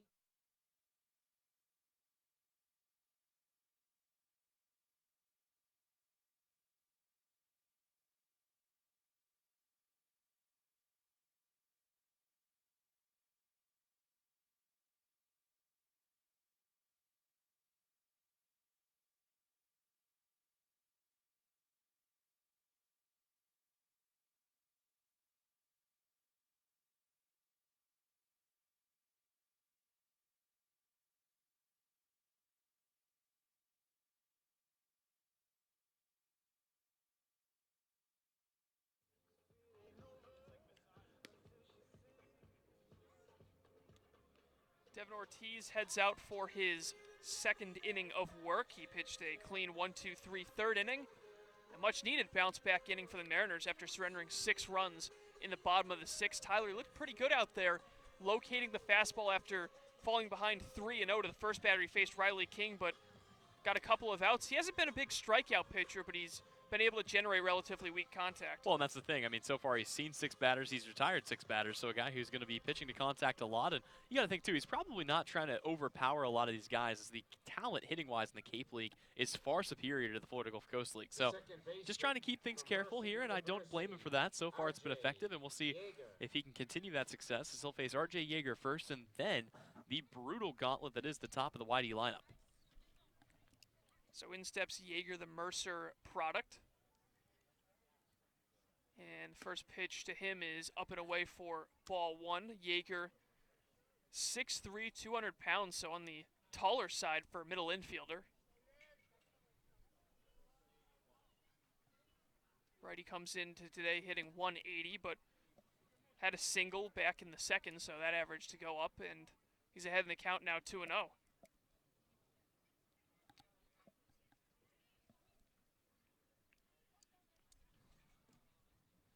Ortiz working from the windup. And now the 2-0 is a high pop-up into shallow center field. And Hal Hughes will call off Christian Fedko to make the catch for out number 1. And Hughes was never going to let anybody else have that ball, even though it drifted over to where Fedko was playing. But that's the great thing about Hal Hughes. He's so sound defensively that it doesn't matter how much he has to range one way or the other, out or in, to make the play. You have a lot of confidence in his ability to put it away for the out. So game high, 5 consecutive batters retired by Harwich Mariners pitching. And the lineup card will flip over, and in steps Wyatt Young for the 3rd time. He is 0 for 2 with a fielder's choice, an RBI, and a run scored. Part of that big second inning. And the first pitch will miss outside for a ball. Earlier this week, Wyatt Young picked up his first home run of the season. Big reason why he's been driving in runs left and right with 6 RBIs in his last 6 appearances. 1-0 will miss up and in. Young standing at just 5'7". From Honolulu, Hawaii. One of the few guys not born in the continental United States in this league. A couple of guys coming from Canada as well. As a slow roller hit to the right side. Going to be a tough play. Ortiz covers first, and he's safe. It was a really tricky play where Ortiz wasn't sure if he was going to field it. At the last second, he let Nico Cavadas take it. The flip was not in time to get the speedy Young, so it's an infield single with one away. Yep, and Wyatt Young with so much speed. I mean, it was always going to be close, but that's tough. Ortiz made a good stretch there at the end. I thought he was going to be able to get his foot on the bag fast enough, but just couldn't quite get there after making the split-second decision, and that's going to put a runner on. The first hit of the year conceded through 7 batters for Wyatt Young. Actually, through 8 batters. So for Young, he takes his lead off of first, 8 steals on the season. Brad Beasley will look to reach base for the first time. He's first pitch swinging. It's hit well down the right field line. Cabrera gives it, or Mike Ludwig gives it a look, but it will drop foul. Yep, not a lot he could do there, and again, the ball going to drift into foul territory. So with one away, the infield is back at double play depth. They could potentially end this inning, or at least this half inning, with one swing of the bat, but Whitey, you're looking to put a few more runs on. Brad Beasley's already been a strikeout victim twice today. He looks to improve upon that here. Went down looking in the first, down swinging in the second. The 0-1 from Ortiz is a breaking ball, and that'll catch the outside corner, so Beasley in danger of picking up the hat trick in just the 4th inning. Yep, a few more at-bats for him, although again with Brad Beasley, a guy who's been so good all season long, you think he'd get it going, but he went 0 for 5 with 3 strikeouts yesterday, too. The 0-2 is another pop-up. This one's playable. Fedko makes a long run. He can't get there. The ball drops. Cavadas struggles picking it up, but they do throw to second and get the out regardless. So a pretty crazy play. It went off of Nico Cavadas, or off of Christian Fedko's glove, picked up by Nico Cavadas, who threw on to Hughes for the out. So score that one 4-3-6 for the putout, as they're now 2 away in the inning. And more importantly, I mean, it's going to make Brad Beasley 0 for 8 over the last couple of days. So really, really tough stretch for him. But he finds his way on here the first time he's reached base. And here comes Austin Wells, who's got a pair of stand-up RBI, or stand-up doubles, and an RBI for him already today. So Beasley reaches via the fielder's choice. Wyatt retired at second, and quick pickoff move on Beasley, who's back with a dive. He's only stolen a pair of bags this season, so not a whole lot of speed coming from that center field position, and they're actually going to throw over once again, so maybe Ortiz knows something that we don't, and he's pretty concerned about him. I'll tell you what, Ortiz he's got a pretty big pickoff move. I mean, it's a really quick snap throw over to first base, and you catch a guy leaning, I mean, that's going to be one of the more effective ones on the team, so another thing that he brings to this Harwich rotation. First pitch to Austin Wells is hit through the left side, a base hit, and Austin Wells is now 3 for 3 in just 4 innings. So another big game for Austin Wells as he picks up his 10th hit of the season against the Harwich Mariners. It's runners on first and second with 2 away. They keep the line moving, and here comes Jack Thomas Wald, and he's been doing pretty well so far against Harwich. So far today, he does have the single, and then he advanced on the air. It drove in one of the 6 runs back in the second inning for the YD Red Sox. So Pat Winkle's going to head out and talk with Ortiz. And Jack Thomas Wald, a guy that Devin Ortiz has actually seen before. I'm trying to find the exact team that he played for, but Jack Thomas Wald was involved with one of the teams last summer in the Northwoods League that was seen playing against Devin Ortiz's squad. And it's funny because Ortiz was actually out in the bullpen. We got the report on this a while ago. He was talking to Joe Boyle, and he genuinely didn't know, but he said, Jack Thomas Wald, that name's familiar. I think I played against that kid last summer. Have you heard of him? And Joe Boyle just kind of hung his head and said, yeah, he took me deep about 5 days ago. It's a very funny ignorance there, I guess, from Devin Ortiz being the new guy, not knowing what took place just a few games ago. And it was a huge hit for Walden. One of those games where it could be huge in terms of playoff seeding, as YD had stolen one from Harwich 5-4, as the 1-0 to Jack Thomas Wald misses up and away. He's now 1 for 2 with an RBI in this game. He also moved up to second on an error, but was stranded there to end that big second inning. And even though yesterday's game resulted in a tie, it really feels like 2 wins have been stolen away so far this season by the YD Red Sox from the Harwich Mariners. 2-0 is hit on the ground but foul towards the right side, and big part of that has just been a couple of the hiccups from the bullpen this season. Haven't been a lot, but 2 of them coming against the YD Red Sox. The other one I can think of course, is 8 days ago now exactly 1 week ago actually, against the Chatham Anglers. Harwich Mariners had themselves a lead late in that game, and some clutch two-out hitting from Chatham Anglers, giving Harwich a taste of their own medicine. 2-1 is a breaking ball low and outside. Well, and especially when the bullpen had looked so locked down. I mean, at one point in the season, we were both confident that if you could get to the 7th inning and you could bring in a guy like Jared Weatherby for 1 inning and then Joe Boyle for another, or even Weatherby for 1 and Boyle for 2, that was going to be able to net you a win as long as you had the lead. But over the course of those two guys' last couple of relief appearances, it's been a little bit shaky. So still, they certainly have the intangibles and should be fine, but it's been a little bit of a concern over the course of the last week. 3-1 is a high fly ball towards the right side, and that will make it out of play, as that ball was really up there. I mean, it hung up there for a good 7 or 8 seconds. And there was only one kid that knew where that ball was. Everybody else kind of ducked and covered their heads, but good on him. He's able to go and pick that up, and he's got himself a souvenir from today's game. Winkle will head out and talk with his pitcher one last time with a payoff pitch coming. A 3-2 count. 2-away in the bottom of the 4th, with Brad Beasley standing on second, Austin Wells at first, Jack Thomas Wald at the plate.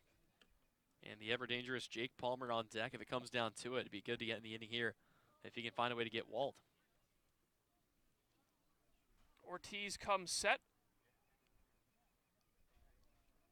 Runners take off. The payoff pitch is swung on and missed for strike 3, as Devin Ortiz records his first strikeout as a member of the Harwich Mariners, and the inning is over. So, despite the YD Red Sox putting on a couple of runners with 2 away, they can't get any further. We're through 4 from Red Wilson Field, 6-5 Red Sox. You're listening to Harwich Mariners Baseball on the Mariners Radio Network.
We head to the 5th from Red Wilson Field, 6-5, the YD Red Sox staying out in front just ahead of the Harwich Mariners. And the 2, 3, and 4 hitters for Harwich, they look to pull even after falling down 6-0 back in the 2nd inning of this one, but 5 runs in the 3rd, and have ourselves almost a brand new ball game with Christian Fedko leading things off. He's 1 for 2. Flew out to center in the 1st. Singled and came around to score in the 3rd. First pitch from Smith is fouled straight back. Yep, and Fedko has already had a pretty big day as he kept the line moving with 2 away back in the 3rd inning, an inning that would end up netting Harwich 3 more runs, including Christian Fedko, came around to score, and currently that's the reason they trail by just 1 here. From the windup, Legend Smith's 0-1 is in the dirt. Misses down low, that'll even the count. And for Fedko, it's been a bit of an up and down season for him here in the 2019 campaign. As at one point he was hitting as high as 390, at one point as low as 250. All of that within the course of a couple of weeks, as this pitch is going to be skipped down in the dirt. And currently, this is a Christian Fedko that's kind of climbed back up there. He's hitting 272. Sorry, I meant 390. He was hitting 390 and 250 in the same week. So back up there at 272. That's 4th on the team, and he's really picked it up, as have a lot of guys over the course of the last week, where Harwich has been able to put some distance between themselves and the Whitecaps. Oh my boy. goodness! The 2-1 pitch slips out of the hand of Legend Smith and hit about halfway up on the backstop, he completely lost control of that, and that'll make the count 3-1. Yeah, either that completely slipped or Legend Smith's working on an eephus pitch that he's struggling to locate really badly.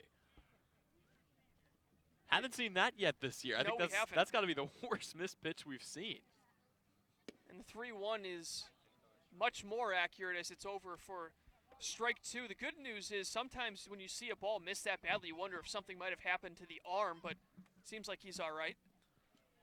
Those are the kinds of pitches you typically see thrown out during the ceremonial first pitch, but once the game starts, usually you don't get too many of those.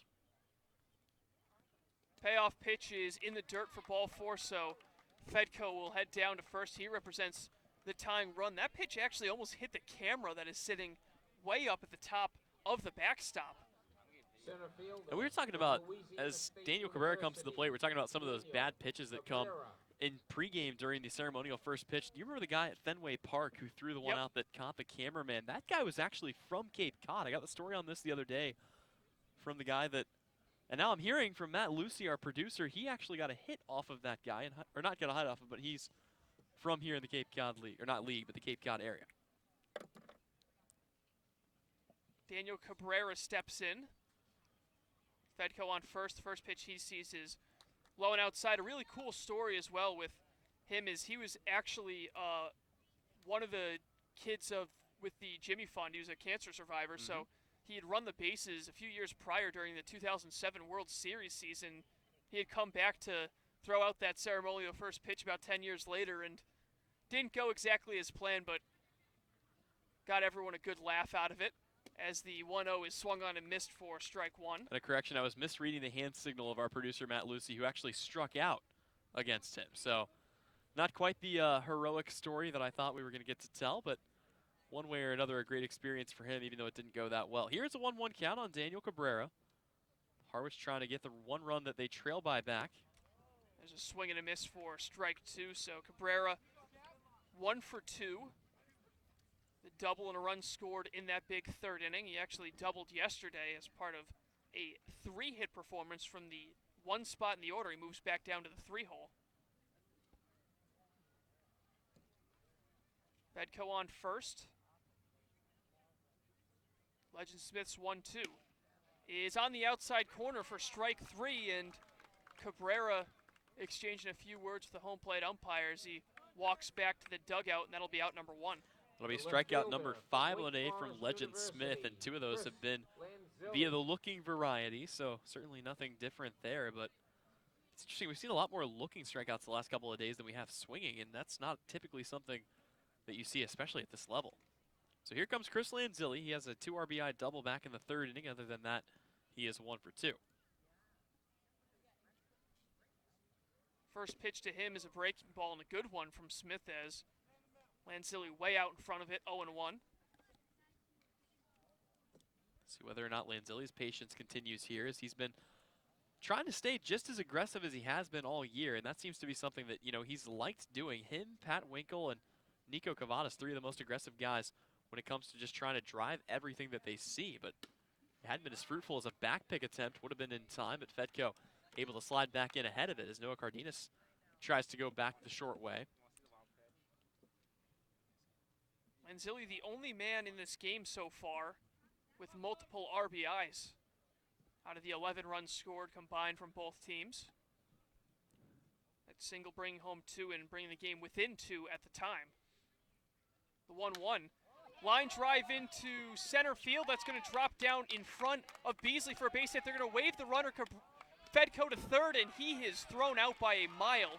A great relay from Beasley to Wyatt Young to Riley King, and Fedko is meet at third base for out number 2. And I really wondered, because the last time we saw Brad Beasley come up and make a throw like that, it went all the way to third, and while it was nowhere near being in time, he didn't have an opportunity that time around. We know the arm strength that he has, so the relay was in the perfect spot, and they're able to smoke Christian Fedko at third. So what could have been a big play will turn into a single here for Chris Lanzilli and clear the bases aside from him. So Nico Cavadas, who's 1 for 2 with an RBI, look to rally with 2 away. You watch as a first pitch fastball outside 1-0. Well, he already came through with one big hit today. It was an RBI single back in the third inning and ended up being the last run scored by the Mariners in that one. So they still trail by one, but Cavadas does represent the go-ahead run, and that's worth noting every time he comes to the plate because, again, he can easily drop one over that right field fence if he gets a hold of a fastball. 1-0 is in the dirt. Cavadas looking to become the first Cape Cod Baseball League player to reach 10 home runs in the regular season. He's running out of time, but definitely will have his opportunities. Of course, not as good against left-handed pitching than righties this year, so he's still looking for home run number one against lefties. But with the righty warming in the pen, he might get an opportunity against a righty later as the 2-0 is in for strike one. Yep, so a big at-bat coming up here is, again, Harwich has done a lot of their damage with 2 outs. That's remained steady throughout the last 15 games, and it's remained steady today as well. As after Chris Gallen struck out for the second out of the third inning, Harwich was able to get 4 consecutive hits and score 3 big runs. Smith deals a 2-1, and it is just off the low and outside corner, so favorable count here for Cavadas, and sure, he'd welcome a walk after striking out 4 times yesterday. Quick development out in Falmouth. The Commodores have taken a 4-1 lead over the Bourne Braves, and again, if they can win that game, they will be in prime position to go on it. That'll be a 10-game winning streak for them. The 3-1 is low for ball 4, and Cavadas will make his way to first with 2 away, and he now represents the go-ahead run standing at first base, and Mike Ludwig getting an opportunity now with 2 away in the inning. And I mean, I hate to even bring this up, but you gotta think if Christian Fetko hadn't tried to dig for third, which granted he's done a number of times, as this will prompt the pitching change. We'll get to that here in a minute, but it could potentially be 1 away, bases loaded for Mike Ludwig here. But nonetheless, it'll be runners at first and second with 2 away. When we come back, we'll have an update on the new pitcher into the game for the YD Red Sox here on the Harwich Mariners Radio Network.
Two away in the top of the 5th inning.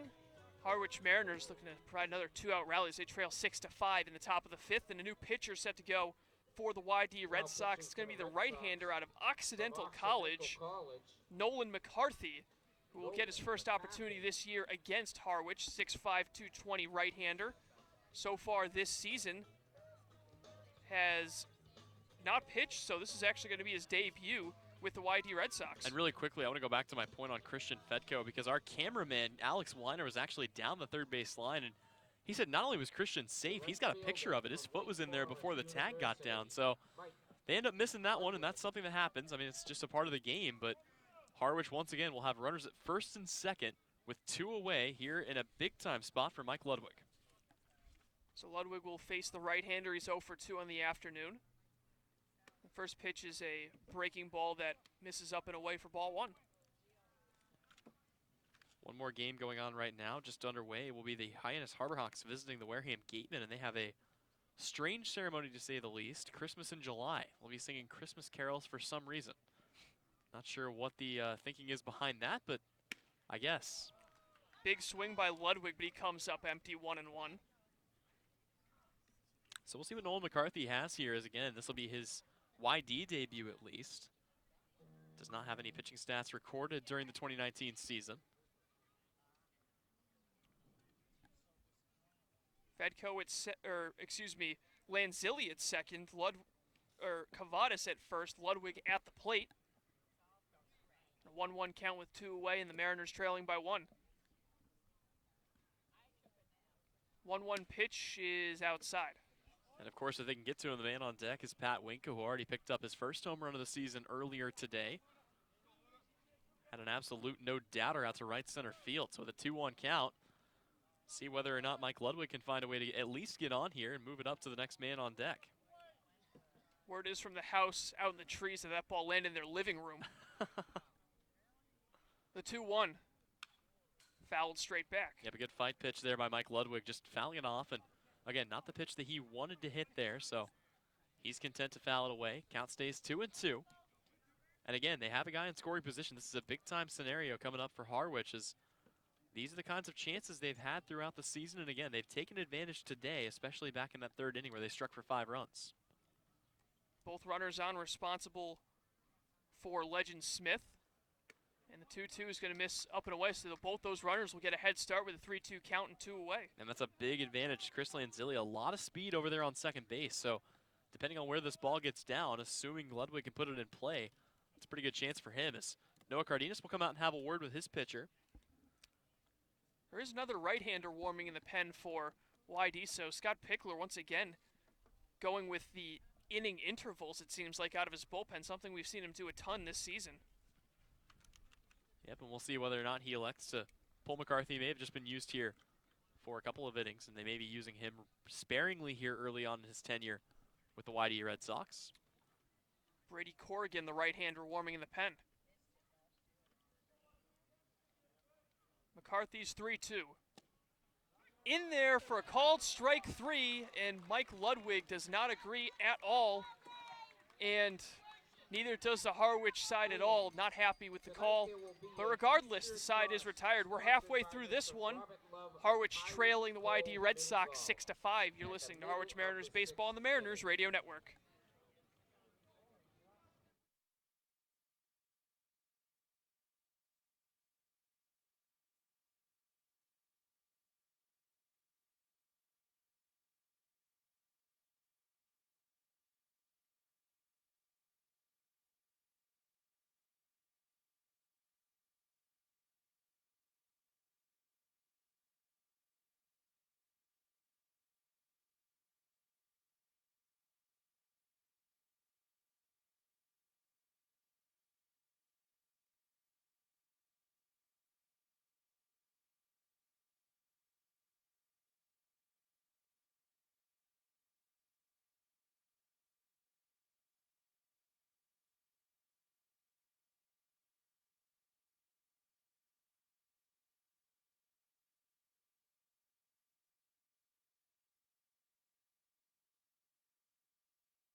Head to the bottom of the 5th from Red Wilson Field.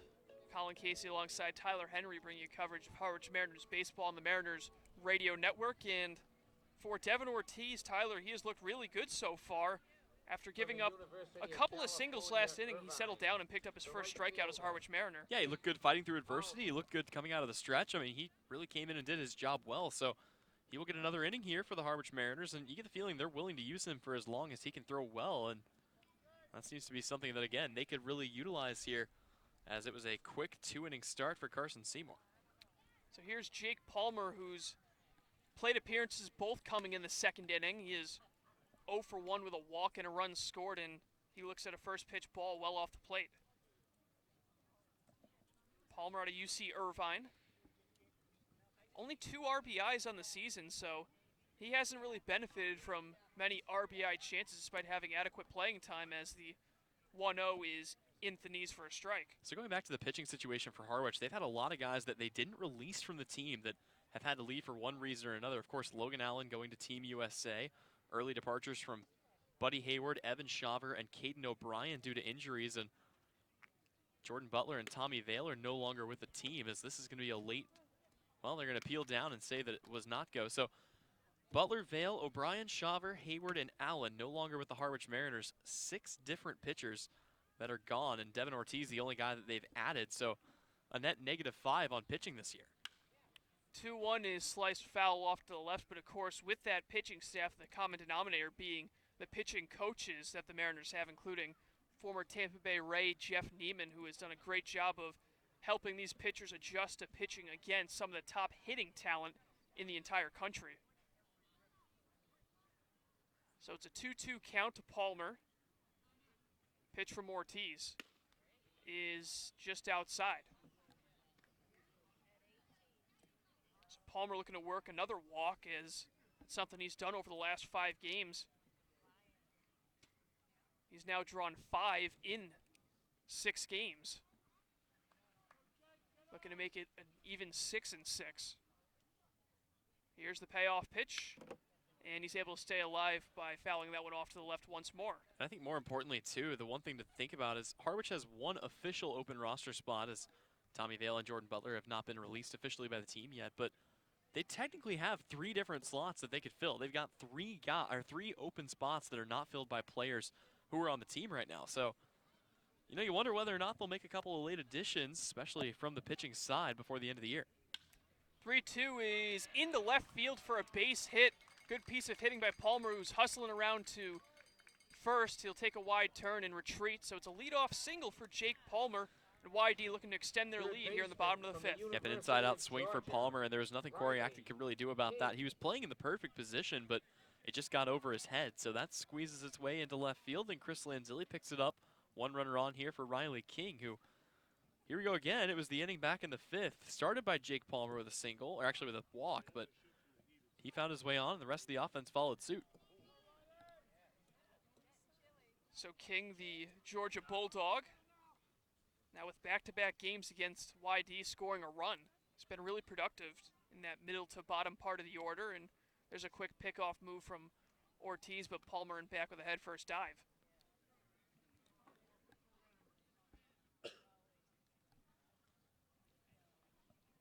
King has seen the ball really well against lefties and has been average against righties, which pretty much makes him an above-average hitter at the plate. He's in the top 11 in batting average coming into today in the entire league. Well, again, I mean, they've got so many guys in that top 10 to 15 range that are on this YD lineup, and the guys before him, Wyatt Young, Brad Beasley, Austin Wells, all of them in that category too.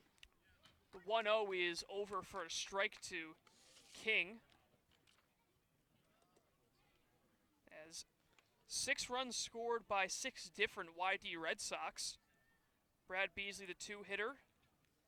Jack Thomas Wall, the 4-hitter, and R.J. Yeager, the 9-hitter, the only 3 guys in the lineup who have yet to score in this one, but 2 of the 3 have driven in runs. Wald and Yeager, as the 1-1 is fouled straight back. So almost everyone producing in this game, all 9 guys in this lineup have reached base.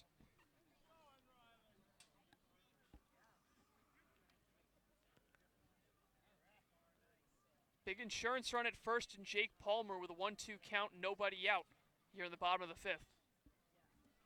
Ortiz comes set.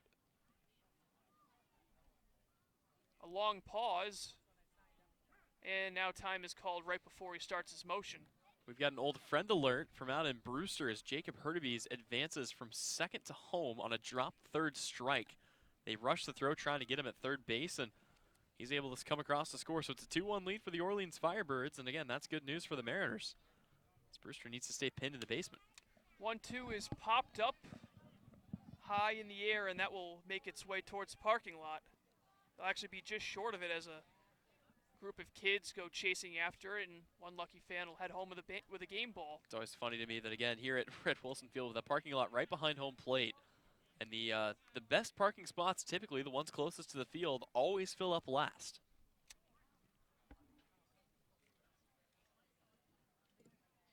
Fans prefer a 50-foot walk rather than a filed insurance claim, as the 1-2 is another pickoff move.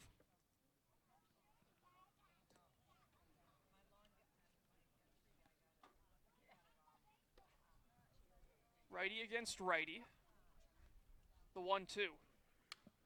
Fouled straight back yet again, so Riley King just being able to battle against Ortiz. Hasn't squared one up just yet, but he's fouled off a number of pitches in this at-bat. And we've seen some really good stuff out of Ortiz here, as he's been awfully close a number of times to getting that ever-crucial strikeout pitch. But as you mentioned, just a good job by Riley King to battle it off. Same thing he did back in that second at-bat, or first at-bat in the second inning.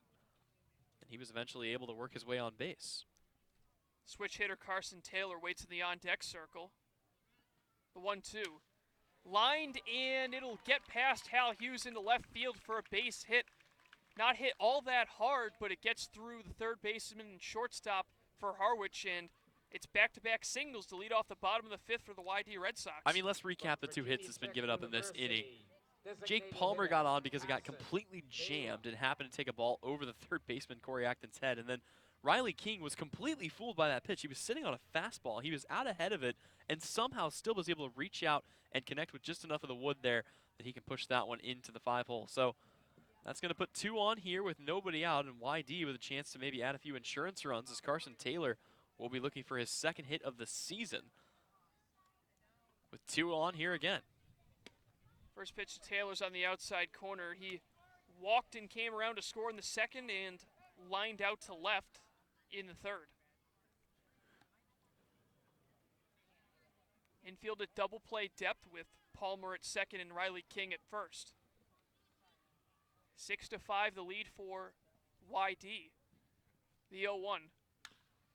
Ground ball towards the right side. It's going to get past Fedko into right for a base hit.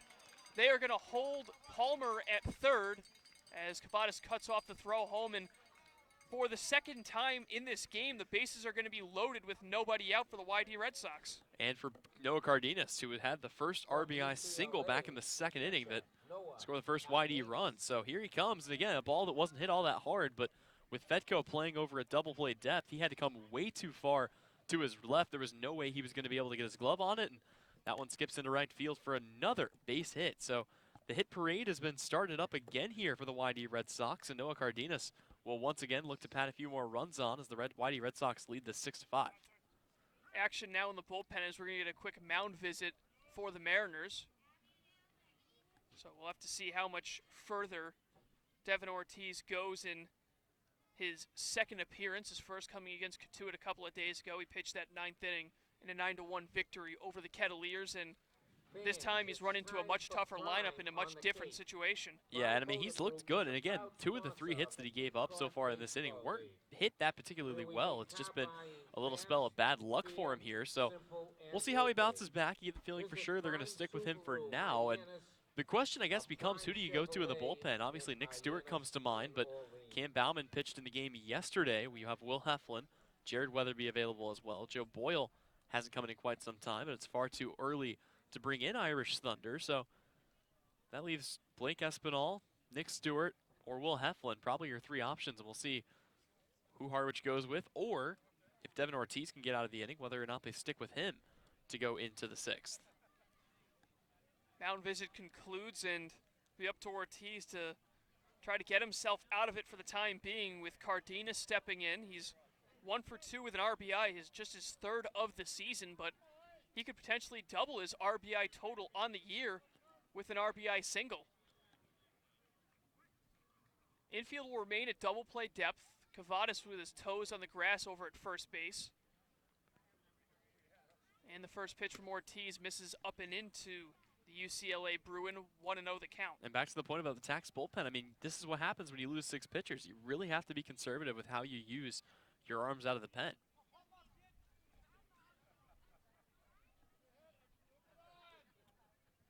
Long look in from Ortiz as he and Winkle try to get on the same page. Now he comes set. And the 1-0. Ground ball towards third, off the glove of Corey Acton and down the left field line. 1 run will score. Here comes Riley King, and it's a 2-run double off the bat of Noah Cardenas, his 3rd RBI of the game, and that pushes the lead for the Red Sox to 3. It's now 8-5. And actually, I think, No, yeah, it looks like they will yeah. roll that a hit. Again, not a lot that Acton could do, although if he positioned his glove in a different spot, he might have been able to grab it. But, yep, that'll be the 12th hit of the day for the YD Red Sox. And now, as Harwich had it cut down to a 1-run lead, it's now 8-5. So another huge at-bat from Cardenas, and in steps the 9-hitter R.J. Yeager, who's got 2 more ducks on the pond in scoring position. He singled and drove in a run back in that big second inning. The first pitch is just off of Yeager's bat. It's going to be a foul tip. Yep, Yeager's already got 1 RBI single. Aside from that, just to fly out to the shortstop. So it's now Carson Taylor at third and Cardenas at second. Still nobody out in the inning and 2 home.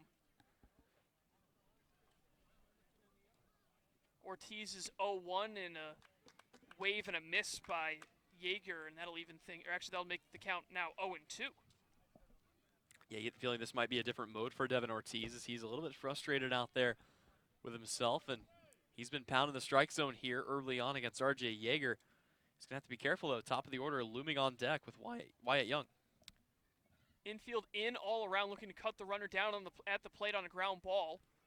And the 0-2 is chopped foul towards the third base dugout. That one actually goes into the dugout on one end and then pops out on the other side. Some nasty spin on that foul ball, and nobody really moved. Everybody was kind of content just to sit there, so no quick reflexes over there on the YD side of things.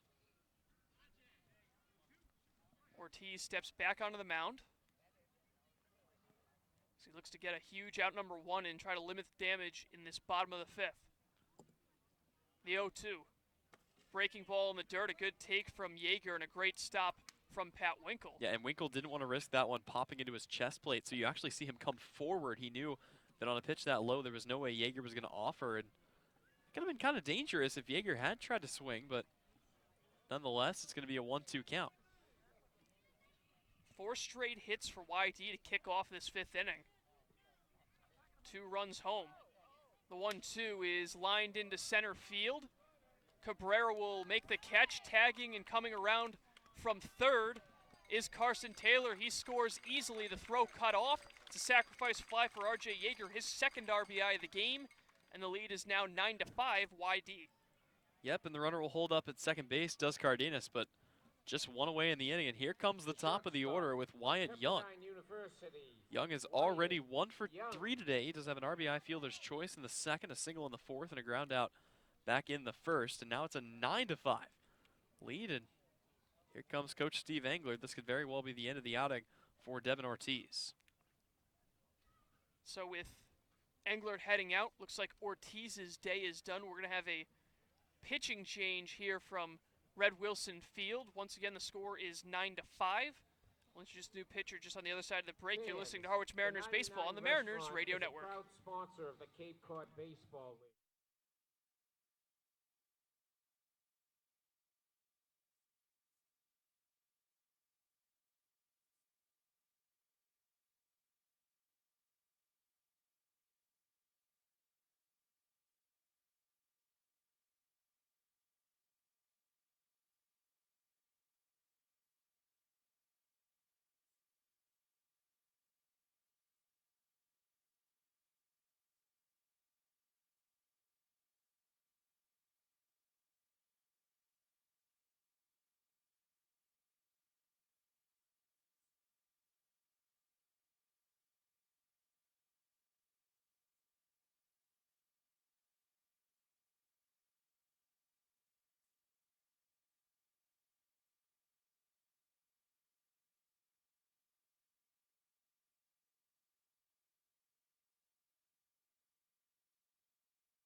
Runner on second with 1 away in the inning for YD, and they will face a new pitcher. It's going to be the Cape League All-Star, the lefty, out of University of Tennessee, Will Heflin, who gets his first appearance since the All-Star game.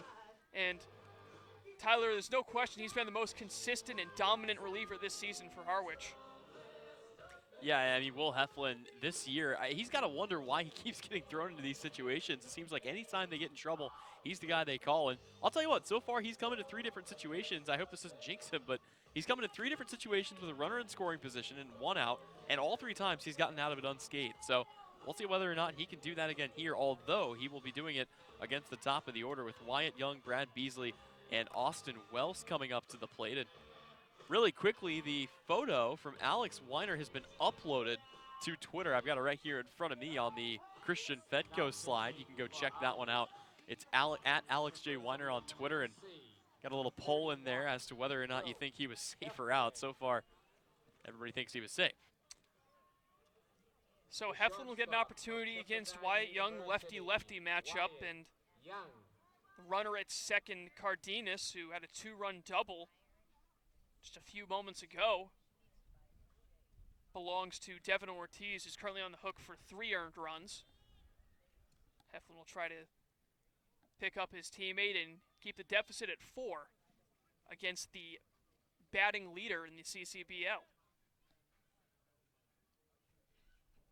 Southpaw comes set, and Heflin's first pitch is low and outside for a ball. Wyatt Young last inning singled, but was cut down at second on a fielder's choice by the man on deck, Brad Beasley. Very strange play. It was a pop-up on the right side of the infield that Fedko had trouble fielding, and Cavadas made the throw out to get Young. And there's another ground ball to the right side, a diving stop by Cavadas. The flip onto first, and he is safe. Just too much speed once again for Wyatt Young. His second infield single of the game. Cardenas moves up to third, and YD Red Sox continue to do damage here in the bottom of the 5th. And Cavadas did everything he could have. That was an excellent play, but I think the problem there, Heflin didn't get off the mound fast enough, and as fast as he is, he was not going to beat Wyatt Young to the bag at first. So it's going to be runners at the corners with 1 away. The infield will drop back to double play depth. Corners stay in to try to prevent another run from coming across. And here comes Brad Beasley. And again, Colin, you'd like to end the inning here if you can, because standing on deck, it's Austin Wells, who is 3 for 3 today with an RBI and 2 doubles. Beasley, the only guy in the YD Sox lineup without a hit. Until now, he rips one into left field for a hit. Cardenas comes around to score, and the lead is 10-5 now as the book closes on Devin Ortiz. And I think, if I'm not mistaken, that's the first time Will Heflin has given up a single run in this situation. So I guess we combined to jinx him there, and that's going to put the 10th run of the day on, as once again YD will claim a 5-run lead. They're up 10-5. So now 2 on with 1 away, and Austin Wells at the plate, who is 3 for 3 today. And it really doesn't matter if he faces lefties or righties. His splits are almost identical. A lot more power against righties, but he still has 2 home runs against southpaws. And he'll swing at the first pitch and laces it down the left field line foul. Yep, and if he really gets a hold of one, I mean, we've seen what he can do with a good pitch before. So it'll be a big opportunity here for YD to try to tag a few more runs on. There's still only 1 out in the inning, and now the infield stays at double play depth. So they'll try to end it, but Wells not a guy who hits into a lot of those this year. The 0-1 is hit towards right field. Coming in is Ludwig. It's going to drop in front of him for a hit. The throw comes to second, the slide in. Brad Beasley's in there safely. So Mike Ludwig has trouble reading that off the bat. It falls in front of him. And Austin Wells is now 4 for 4 on the afternoon. And not a bad idea to try to get Brad Beasley, who kind of held up for a second at second base, as Ludwig fired a strike into Hal Hughes. But the bases are now loaded for Jack Thomas Wold, and for the second time in this game, Colin, third if you combine both teams, YD's going to bat all the way around the order. That is now 7 hits in the inning for the YD Red Sox in 8 plate appearances. The only non-hit was a sacrifice fly from R.J. Yeager. So everybody producing in this Red Sox lineup. Heflin looks to rebound. First pitch to Wald misses low and outside.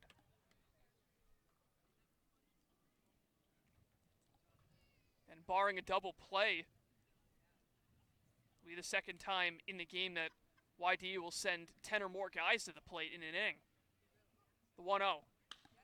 And there's a high fly ball into left center field. Cabrera coming over, but instead it's going to be Lanzilli who makes the catch, tagging. Lanzilli's going to throw home. It's up the line, and everybody advances as Wyatt Young comes home from third Moving up to third is Beasley, and Austin Wells will advance to second. It's another sacrifice fly, this one for Jack Thomas Wald, and the lead is now 11-5. And not really sure. I mean, that was a strange sequence because Lanzilli, the way he played that ball, and again, we talked about it, he hasn't been in the outfield in quite some time, but he's settling under it to make a standard catch. He didn't set himself back a little bit to get a running start, and, you know, if he had done that, maybe he'd have a better chance, but throwing flat-footed like that, he was never going to be able to beat the runner at home, and that allows another runner to move up to third. So second and third here with 2 away for Jake Palmer, who once again led off the inning with another single. First pitch from Heflin. Misses low and outside. Jake Palmer is now having his 4th plate appearance in the game. And it's been 2 plate appearances in the second and now 2 in the 5th. So 4 plate appearances in just 2 innings for the UC Irvine product. He's got 2 in scoring position, looking to extend this lead further. And he'll lay off a strike at the letters. Yep, the Anteater hitting from the right side. I believe that's UCI. Team that made a pretty deep run into the NCAA tournament in men's basketball this year. Palmer looking to bring home 2 with a base hit. And he looked to bring home 3 with a big swing and a miss, and he's now behind the 8-ball 1-2. Yeah, that hasn't really been Palmer's game all year long. Kind of interesting to see him try to just lift that one as it was a low ball from Will Heflin.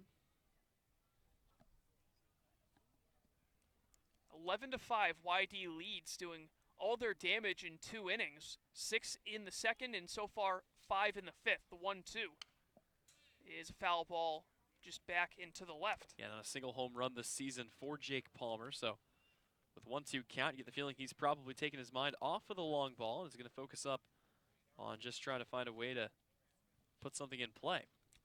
Yeah, despite the 11 runs, no homers hit yet from YD. The lone home run coming from Harwich. Pat Winkle kicked off the scoring for the Mariners with a solo shot back in the 3rd. 1-2 is a ground ball to short. Hughes fields it cleanly, and the throw on to first is in time as the inning is over at last. Harwich Mariners surrender 5 more runs to the YD Red Sox. We're through 5 from Red Wilson Field. 11-5 YD Red Sox lead. You're listening to Harwich Mariners Baseball on the Mariners Radio Network. T-shirt toss.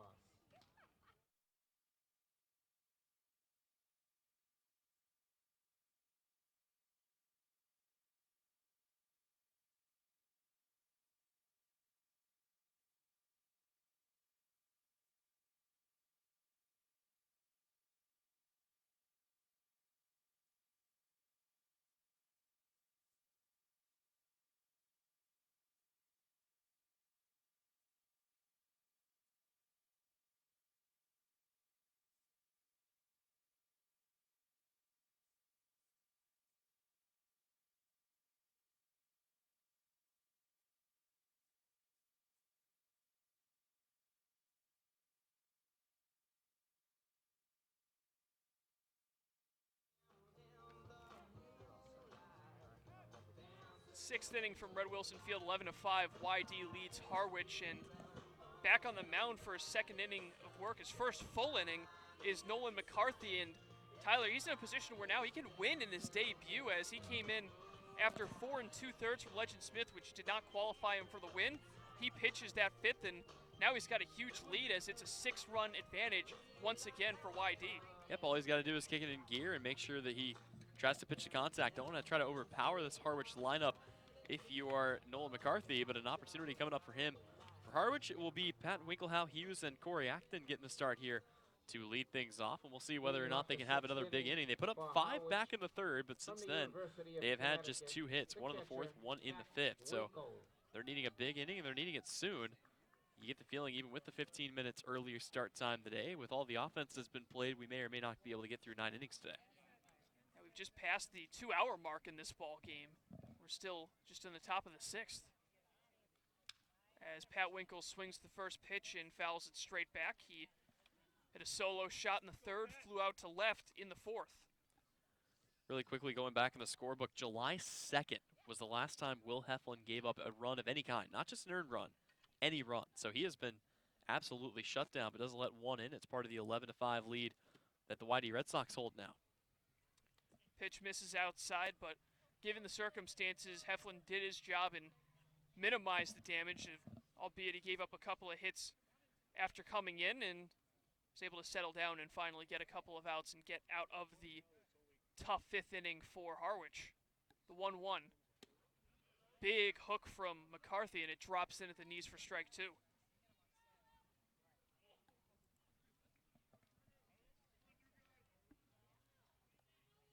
Nolan McCarthy, the 22-year-old Portland native. 1-2 from him is just outside.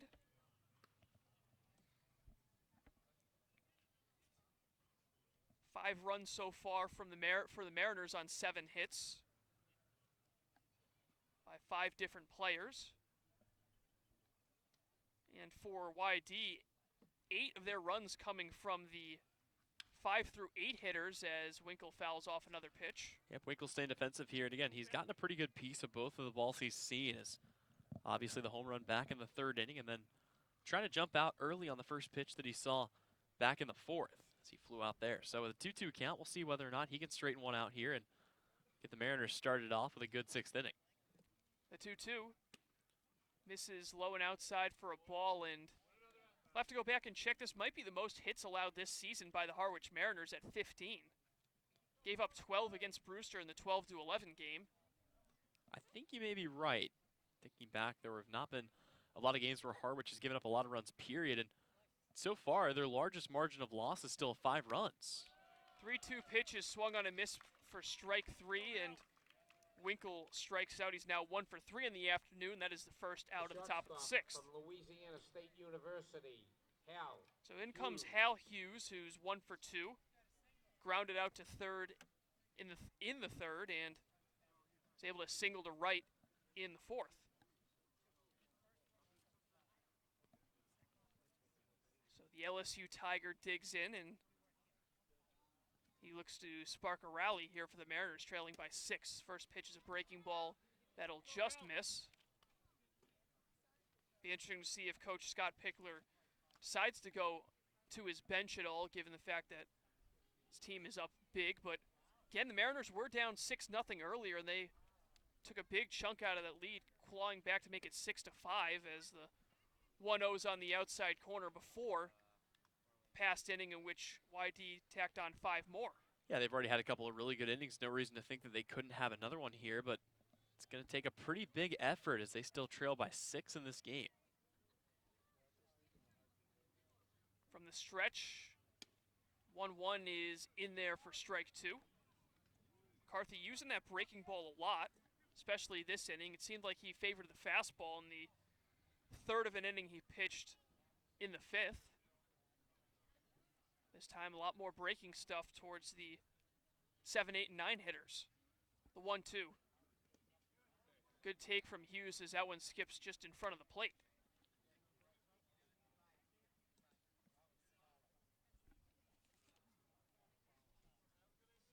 Hal Hughes from Baton Rouge, Louisiana, so not too far from home, going to college down at LSU.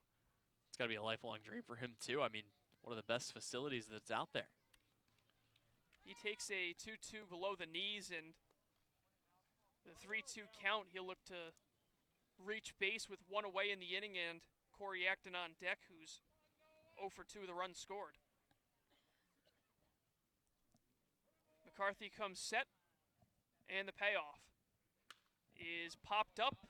Cardenas gives it a quick glance, but that one's out of play.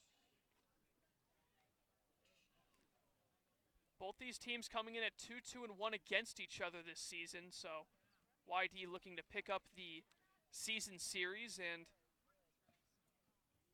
they've been able to steal a couple of these close games against Harwich, and that's made the difference so far as the 3-2 is spoiled once again. A great at-bat so far from Hal Hughes. Yeah, if nothing else, he's getting awfully deep here into Nolan McCarthy's pitch count and just looking for something that he can drive. I mean, he's going to be more patient than he has been in the past, and that's really been to his credit. He struck out a lot less recently. It's part of the reason why he's been so effective for the M's over the course of the last couple weeks. The 3-2 yet again. Fouled off once more as a couple of claps coming from the Harwich faithful, appreciating the effort from Hal Hughes. So it'll be 3-2 once again. And another stingy at-bat from Hughes, as he's been known to battle at the plate, foul off a couple of tough pitches, and was able to reach base in his last at-bat via single. The 3-2 yet again is flared down the right field line. That one's going to drop foul. And this has turned into, I think this is the longest at bat we've seen this season by any team that Harwich has played against, or anybody on Harwich's team. So with a 3-2, I believe this will be the 10th pitch of the at bat coming up here for Hal Hughes. Hughes is 3 for his last 15. So looking to build some momentum here at the plate. Another 3-2 is lined into shallow right center. That's going to drop for a base hit. And what an at-bat for Hal Hughes, as a ball briefly misplayed out in right field by Jake Palmer. But the dugout for the Mariners getting a lot of confidence boosted after that at-bat. And you want to talk about a hard-fought single. Hal Hughes having to go through 10 different pitches before he finally finds something. And again, he doesn't crush it, he doesn't smash it, he just loops it out into right field, and the Mariners are in business here with a runner on first and one away. So now Corey Acton will come to the plate, looking to reach base for the second time. He reached on an R.J. Yeager error back in the third inning, as he'll take a backdoor breaking ball just off the plate. Legend Smith started this game for YD, going 4 2/3 innings, giving up 5 runs, 4 earned on 7 hits, walking 2, while striking out 5, as McCarthy has pitched 2/3 of an inning so far with a pair of strikeouts and a single surrendered. 1-0 is fouled off the mitt of Cardenas. He wasn't able to hold it for strike 1. Noah Cardenas for the YD Red Sox, the big difference maker with 3 RBIs in this game, a single and double. That double last inning bringing home 2. So he has certainly done his part. The 1-1 fouled straight back. Yep, and we'll see whether or not he can find a way to get another good barrel on a ball here. As again, Atkinson scoring it up really nicely over the last couple of days, something he struggled to do early in the season. And again, part of the reason he was held back from coming here as early as he would have from the University of Florida, trying to kind of take some time to actually rest up, as he may not have been all right necessarily coming out of that season, but he took the time off and seems to have helped here as he's settling in to the Cape League. The 1-2 is on the outside corner for strike 3, and Acton gives the home plate umpire a bit of a glare, and he will walk back towards the dugout. And part of the problem with Doug Isham today is it may or may not be the calls at home. It's just you're so late. I mean, he's waiting a really, really long time to call strike 3, and that's one of the most frustrating things as a hitter, because in your head, you're stepping back, you're ready for the next pitch, and the next thing you know, you've got yourself called out. So another strikeout called here. Corey Acton goes down, and that'll be the second out of the inning.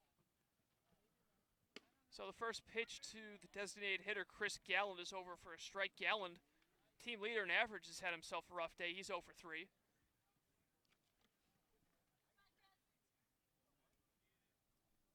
Hughes still the runner at first with 2 down in the inning. 3 strikeouts for Nolan McCarthy so far, as he tries dropping in a big hook, but it misses upstairs. Count now is 2-1.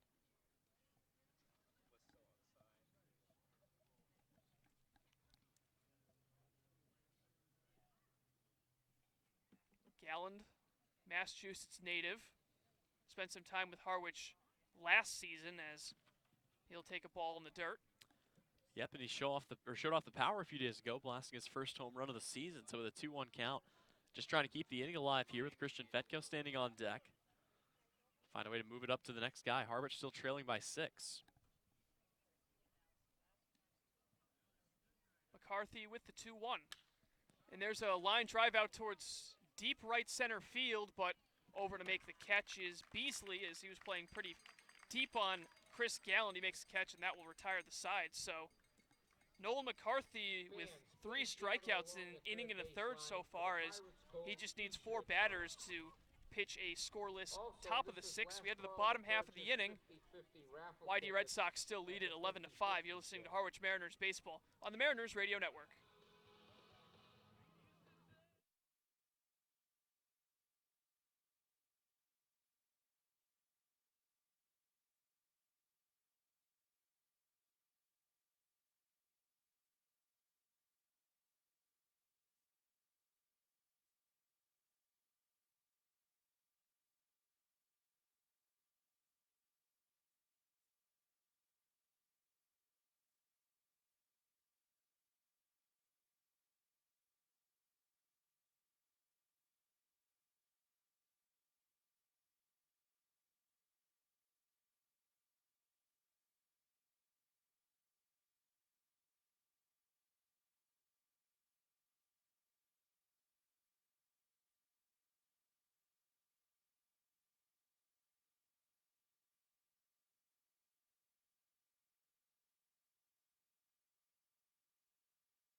Will Heflin will head back out for the Harwich Mariners, his team trailing by a score of 11-5. And Tyler, it's just been one of those games where YDs have just been seeing the ball really, really well. Yeah, I mean, they've just been popping the ball off the bat. It's been 1 through 9, too. Everybody has gotten in on the fun as they have had 6 different guys come across the score. 5 of them have scored it twice today, and those guys are Wyatt Young, Jake Palmer, Riley King, Carson Taylor, and Noah Cardenas. So everybody's got at least 1 hit on the day, and that's really been able to kill the Mariners so far, as no matter what they've done, YD showing why they have one of the most potent offenses in the league. Got a new pitcher also to tell you about, as Blake Espinal will replace Will Heflin, who just goes 2/3 of an inning, and he surrenders just the 1 earned run, the others being charged to Devin Ortiz. So Blake Espinal out of Seton Hall will get another opportunity. Last time out, it did not go too well for him as he gave up a go-ahead solo home run to Jorge Arenas against Chatham just before the All-Star break. And I like this move because you save Will Heflin's arm for a bigger moment. You and I were kind of talking about, bringing him in. Obviously, that's good, and he's your longer reliever. But now that you're down by 6, it may not be the time to utilize everything that he can offer. So Blake Espinal will be called upon, and he'll try to hold the lead right where it's at. First pitch he throws misses to Riley King, who is 2 for 3 with 2 runs scored and a pair of singles. He has hit really well against left-handed pitching this year as well, and he swings, and that pitch will be fouled down the right field line. 1-1 the count. So, of course, Espinal, just the 2 pitches, a fastball and a slider. Came into the Cape League only throwing fastballs, and that didn't go so well for him earlier on. Looking to develop that arsenal, and the pitches hit well out towards left center field and deep. Going back at the wall, it is high off the wall, and Riley King will be into second with a stand-up double. That ball was a rocket ship off the bat, and Cabrera had to go back and retrieve it a long way. So it's a leadoff double for Riley King, and once again, YD is threatening at the plate. And again, that's been the biggest problem this season for Blake Espinal, is keeping the ball in the yard. Harwich is lucky that they have the tall fence out there, because any other park in the league, that ball's gone. Riley King squaring that baseball up for his 3rd hit of the ball game, his first extra base hit. And now in steps Carson Taylor, who's 1 for 2 with 2 runs scored. He walked in the 2nd, singled, and came around to score in the 5th. There's a hard hit ball to short. Hughes picks it up and makes a long throw to first for out number 1, with Riley King staying put at 2nd. So here comes Noah Cardenas, who's already had a couple of big-time RBI hits. He has 3 RBIs on the day, 1 on the single, 2 on the double. The most RBIs out of anyone in the lineup. A couple other guys with multiple RBIs include Jack Thomas Wald with 2, and the guy on deck, RJ Yeager, also with 2 RBIs in the game. So 1 through 9, everyone driving in runs. Espinal with a look at King on second. Now he comes home. That pitch is right there for strike 1. Cardenas came into today hitting .256. That average will surely go up. don't think he's had enough at-bats to qualify for that statistic, but that's just another guy who's going to have a pretty high average on this team. The 0-1, low and outside. Yep, and we'll see whether or not he's swinging for the fences here as Espinal this year leads the team. He's given up 4 home. Actually, he doesn't lead the team. He's given up 4 home runs, but if I'm not mistaken, I believe all 9 of the runs he's given up this year have come via the long ball one way or another. Something that he's really struggled with this season, trying to get an opportunity to get through a scoreless 6 with a runner on second and 1 away. 1-1 is hit hard out towards right, but right at Mike Ludwig, who makes the catch for out number 2. Yep, so a good quick 1-2 here, and if he can find a way to get R.J. Yeager, he can get out of this inning without any more problems. Yeager 1 for 2 with a single and an RBI in the second. Pop out in the fourth and a sacrifice fly last inning.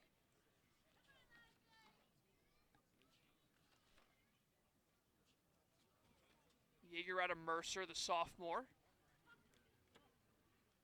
Going to do some more damage and add to this YD lead that's already at 6.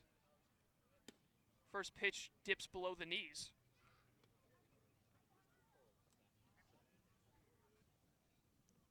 Mariners on their 4th different pitcher in this game.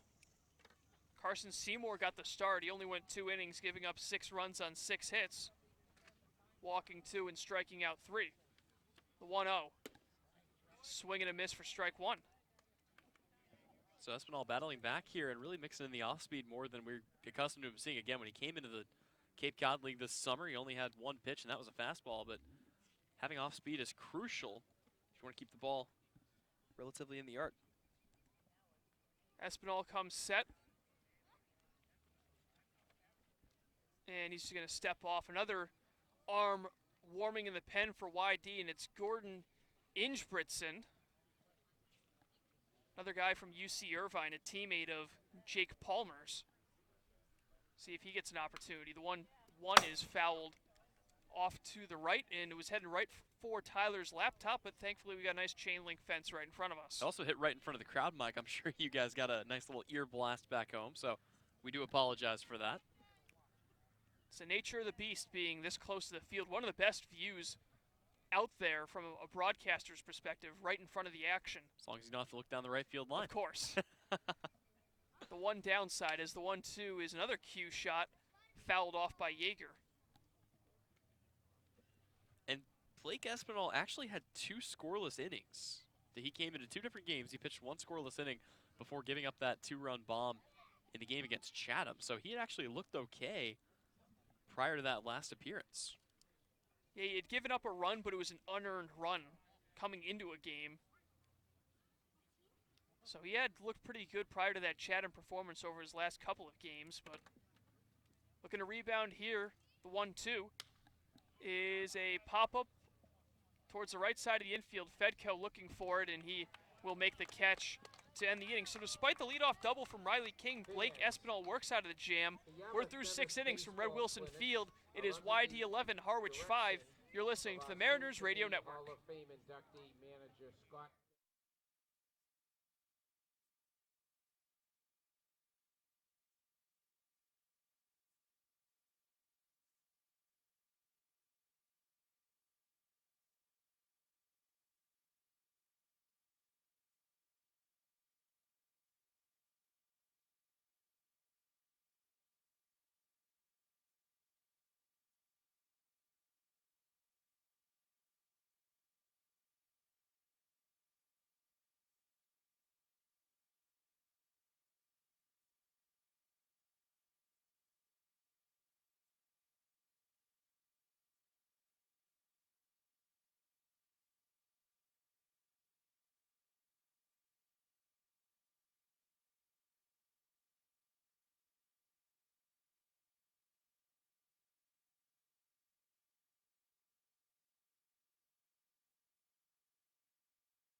Welcome back to Red Wilson Field. Tyler Henry alongside Colin Casey as we go here to the 7th inning of play. Harwich still trailing it 5-11 as the YD Red Sox have had 2 monstrous innings. They scored for 6 runs back in the 2nd inning and then picked up 5 more in the 5th. So it'll be Christian Fedko to lead off the 7th here for the Mariners.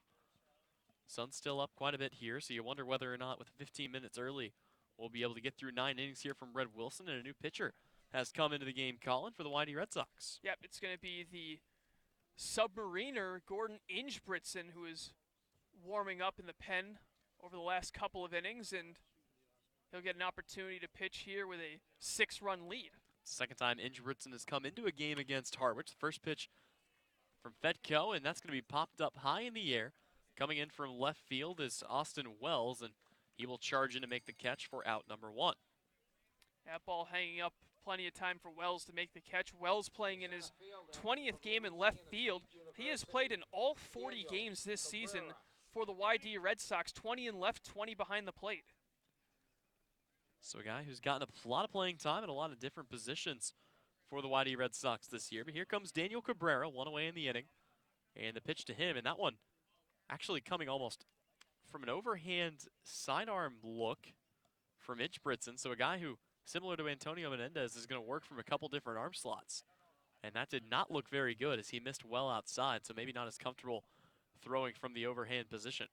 Here comes the 1-0 back to the submarine. That'll miss inside as Daniel Cabrera jumps out of the way, and the count here is 2-0. I think one of the most underrated aspects of this game so far is Nolan McCarthy coming in and putting out the fire that Legend Smith had left in the 5th inning. He was able to get a huge strikeout and then pitch a clean 6th inning as well.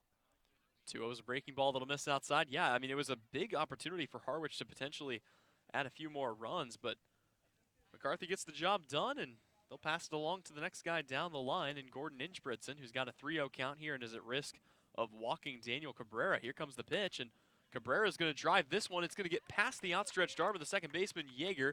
That'll be a single into right field to start things off here for Daniel Cabrera. Another multi-hit game against YD for Cabrera. He had 3 hits yesterday. And he also had a hit against Katuitt, so he's got himself on a little bit of a hit streak over the last couple of days. And I'm going back through my book and seeing how long that hit streak's been, but Cabrera, as usual, just seeing the ball really well. So here comes Chris Lanzilli with a runner on. Ingebrigtsen, the one thing that has really plagued him all year, guys are hitting a cool 360 off of him during the 2019 campaign, and that counts through his 5 1/3 innings pitched. The first pitch here is going to be in for a strike to Lanzilli, and he has a 6.75 ERA. Colin, there are 9 different pitchers on this roster with an ERA above 5. Didn't help that they lost Jack Leftwich in the last couple of days. Certainly. Here's a ball hit sharply to third. The throw the short way for 1. The long way, they will not even come close to doubling off Chris Lanzilli. Good speed down the line, but it was a good play from Riley King to head off the lead runner, Daniel Cabrera, and with 2 away, that'll bring up Nico Cavadas. And a much better matchup for Cavadas is, despite having to face a lefty in his first 3 plate appearances, he was able to reach base twice, including an RBI single in the 3rd. So now a much more comfortable matchup for the lefty out of Notre Dame. So with 2 away, Cavadas stands in. First pitch to him is going to be off speed, and that misses well outside. So we see another pitcher here pitching cautiously to Nico Cavadas. Mike Ludwig stands on deck for the Mariners if he's needed. Runner on first, 2 away here at Red Wilson Field. Still an 11-5 lead for the YD Red Sox here in the 7th. The 1-0 pitch. Breaking ball in there to Cavadas as that one breaking from outside the strike zone in on the hands of Cavadas, and the count goes 1-1. Nico's already reached base twice today, a single that resulted in an RBI back in the 3rd inning and then a walk in the 5th. Other than that, just a ground out today. Here's the 1-1 from Ingebrigtsen, and he will foul that one away to make it a 1-2 count. Yeah, big cut there from Cavadas. Obviously, team trailing by 6 runs, but with 2 outs, I mean, why not, I guess, swing for the fences when you have the power like Cavadas? One swing could cut this lead back down to 4. Keeping a very close eye on the score out in Orleans as the result of that game looks like it will be more and more important Currently in the bottom of the 6th, it's still a 5-3 lead for the Orleans Firebirds, and that's the other thing that could really help this team, Colin. If Orleans is able to get a clean 3-game sweep over Brewster, that more or less keeps things right where they're at, and Harwich can pick up some ground, but it's looking more and more like those last 2 games between the Brewster Whitecaps and the Harwich Mariners. It's going to be what it's going to come down to as to which one of those 2 teams makes the playoffs. Ingebritsen's 1-2. Cavadas will pop this one high in the air. It's drifting further into foul territory, giving it a chase briefly, and unable to come up with it there is Riley King. Quick update actually from Brewster. They tacked on 2 more runs, so that lead is now 7-3. Even better. So a 7-3 lead for the Orleans Firebirds. Oh, for the Whitecaps. Oh, the Whitecaps lead now. Yep. Gotcha. So it is 7-3 Caps. Brewster on top. And sorry, actually, misread that up here on Twitter. So here comes the 1-2 from Ingebritsen on its way, and Cavadas will let that go outside. Count even here at 2-2. So now it becomes even more important because if the Brewster Whitecaps get the win today and Harwich can't make a comeback and erase the 6-run deficit, it's going to be just a 1-game lead for the Harwich Mariners going into the next game. And and of course, by the way, I just thought I'd throw out that Falmouth's winning again. Falmouth on their way to 10 straight as this pitch misses outside to Nico Cavadas. Count goes full. Actually, they have a doubleheader today, so it would be 11 straight if they won game 2. My goodness. So Falmouth Commodores 6-2 lead. Already picking up 1. I thought that was in the first game that you meant. But they already won the first game apparently, so I'm going to final out to you on that here in a moment. For the time being, it's Nico Cavadas, a 3-2 count on Ingebritsen. Runner on first, 2 away here in the 7th. The pitch. Swing and a miss, strike 3. Cavadas goes right through that one, and that will retire the side and end the inning. So Harwich able to get a runner on, can't do anything with it. We go to the home half of the 7th here on the Harwich Mariners YouTube network.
Welcome back to Red Wilson Field. Tyler Henry, Colin Casey. Let's get you caught up around the league. As a little confusion on my part, there are a couple doubleheaders going on today, and that can make things crazy in the Twitter sphere, but Colin's got the scoreboard update. So, in the first game of their doubleheader, the Brewster Whitecaps lost to the Orleans Firebirds by a score of 4-3. Game 2 is currently ongoing, and that game, I believe, is in the 7th inning, Colin.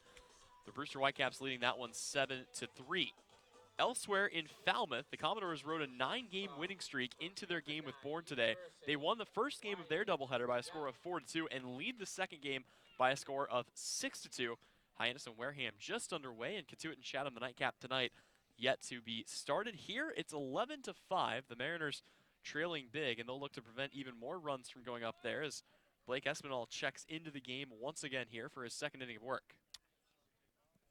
He'll face the top of the order with Wyatt Young, who checks his swing and watches the first pitch go outside for ball 1. And I did get the stat up to date. So Blake Espinal's 4 home runs have in fact accounted for all 9 of the runs he's given up this season.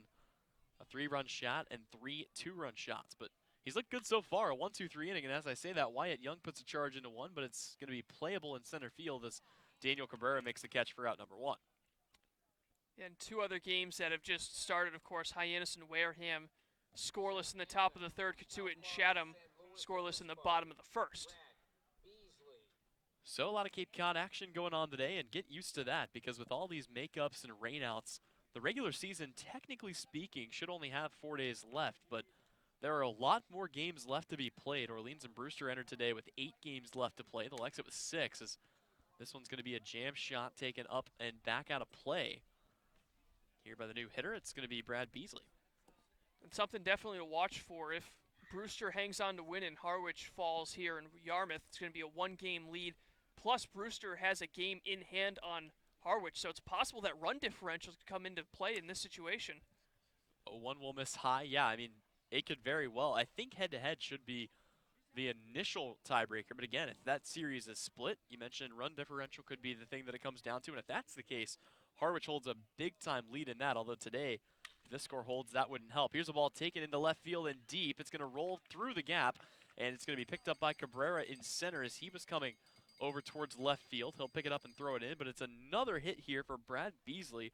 He has reached base now in his last 3 plate appearances. Yeah, it was a slow start for Beasley. 2 strikeouts in 2 innings, and then the fielder's choice in the 4th, and since then a couple of singles. And YD Red Sox look to continue to produce here, as I think they've had a base runner on in every inning except for the 3rd.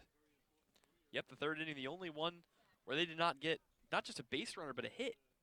They currently have 17 hits on the day, Harwich with 9, and they trail by 6. Here comes the first pitch. That's going to be wild over the head of Austin Wells. This one will advance Brad Beasley on the wild pitch, and Wells, a guy who didn't waste any time getting off to a hot start, as he has 4 for 4, 2 doubles, 2 singles, a run scored, and an RBI. Couple of RBIs, actually. You think a performance like this might open the eyes of a couple of scouts out there?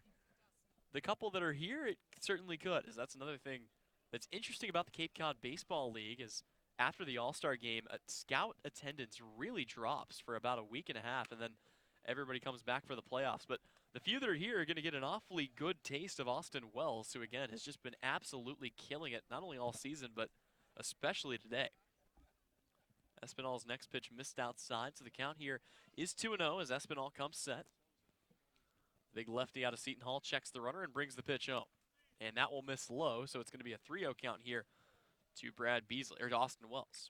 Sure, Espinal knows how well Wells has been swinging the bat in this game and isn't planning on giving him anything good to hit, so sure, take sign will be on here, 3-0 to Austin Wells. Wells probably going to rest the bat on the shoulder as Espinal comes set once again. Kicks and fires. And it's going to be outside, ball 4. Austin Wells will take his base. The one upside is that there is a potential double play here as Jack Thomas Wald comes to the plate. The downside is you just put a guy on for Jack Thomas Wald.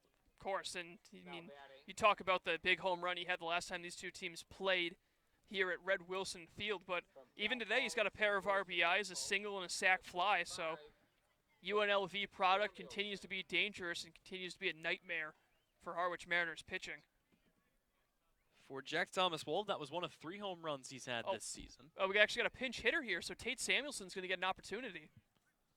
So Samuelson hitting in place of Thomas Wald in the cleanup spot, one of the classic Pickler substitutions. And first pitch to him, he'll swing on and miss for strike 1. Yeah, Samuelson got the start yesterday at first base. Or actually, it was in left field. He started in first base 2 games ago between these two teams. Had a rough day at the plate going 0-for-4 with a pair of strikeouts. So in his first at bat, he's got no 1 count. Espinal delivers, and that one will be taken to third, where it's picked up by Acton. He bobbles it, throws to first, and he actually got in the way of the runner coming to third base. So he's got to be careful there, as Brad Beasley had to kind of hold up. And I don't know why he didn't reach out and tag him, as he was literally standing a few feet away from him, and somehow Acton still double clutches and throws to first. Yeah, I think the original idea was going to throw to second and try to retire Wells in turn 2, but once he bobbled it, he kind of just immediately told his mind that he's just going to throw this ball to first base, didn't even think about Beasley running behind him, so he got the sure out, and there's now 2 out in the inning. So the runners do move up here to second and third with 2 away, and we got another pinch hitter here stepping into the box. Yeah, it's going to be Sam Hall, another guy who started yesterday. I mean, he made a crucial error in the bottom of the 9th, but the Mariners were unable to capitalize over at second base.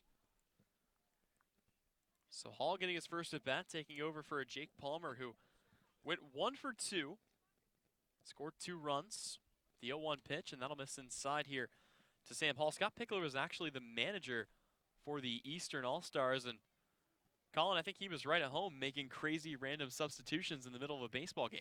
Certainly, I mean, he's no stranger to it, and he's usually right on these decisions, so that's a big reason why he was inducted in the Cape Cod Hall of Fame earlier this summer. Espinal's 1-1 pitch. That one's going to be hit softly out into right field. It's got a chance to drop, but it won't, and a collision They're going to say that ball drops. Are you kidding me? Yeah, I Throw mean, comes in. I mean, it was Christian Fedko chasing it out into right field, and this is concerning as Mike Ludwig, who came in, is down on his knees. Fedko made the catch. The two collided. The ball came out. they're going to rule that one a base hit as well. So it looked like on that play what happened was heading backwards over at second base was, I don't think that's Christian Fedko at second. It looks like Dylan Noisy. I was going to say, Dylan Noisy is checked into the game as a defensive substitute. So Noisy was the one who collided with Ludwig out and right. Either way, they rule it a no catch. So that is going to score 2 runs. It's going to bring Tate Samuelson up to second and bring Riley King up to the plate. Yeah, it's going to be a 2-run double for Sam Hall coming off the bench. Or a single, I think, and then he advanced as well. So I think they might just call that one a single.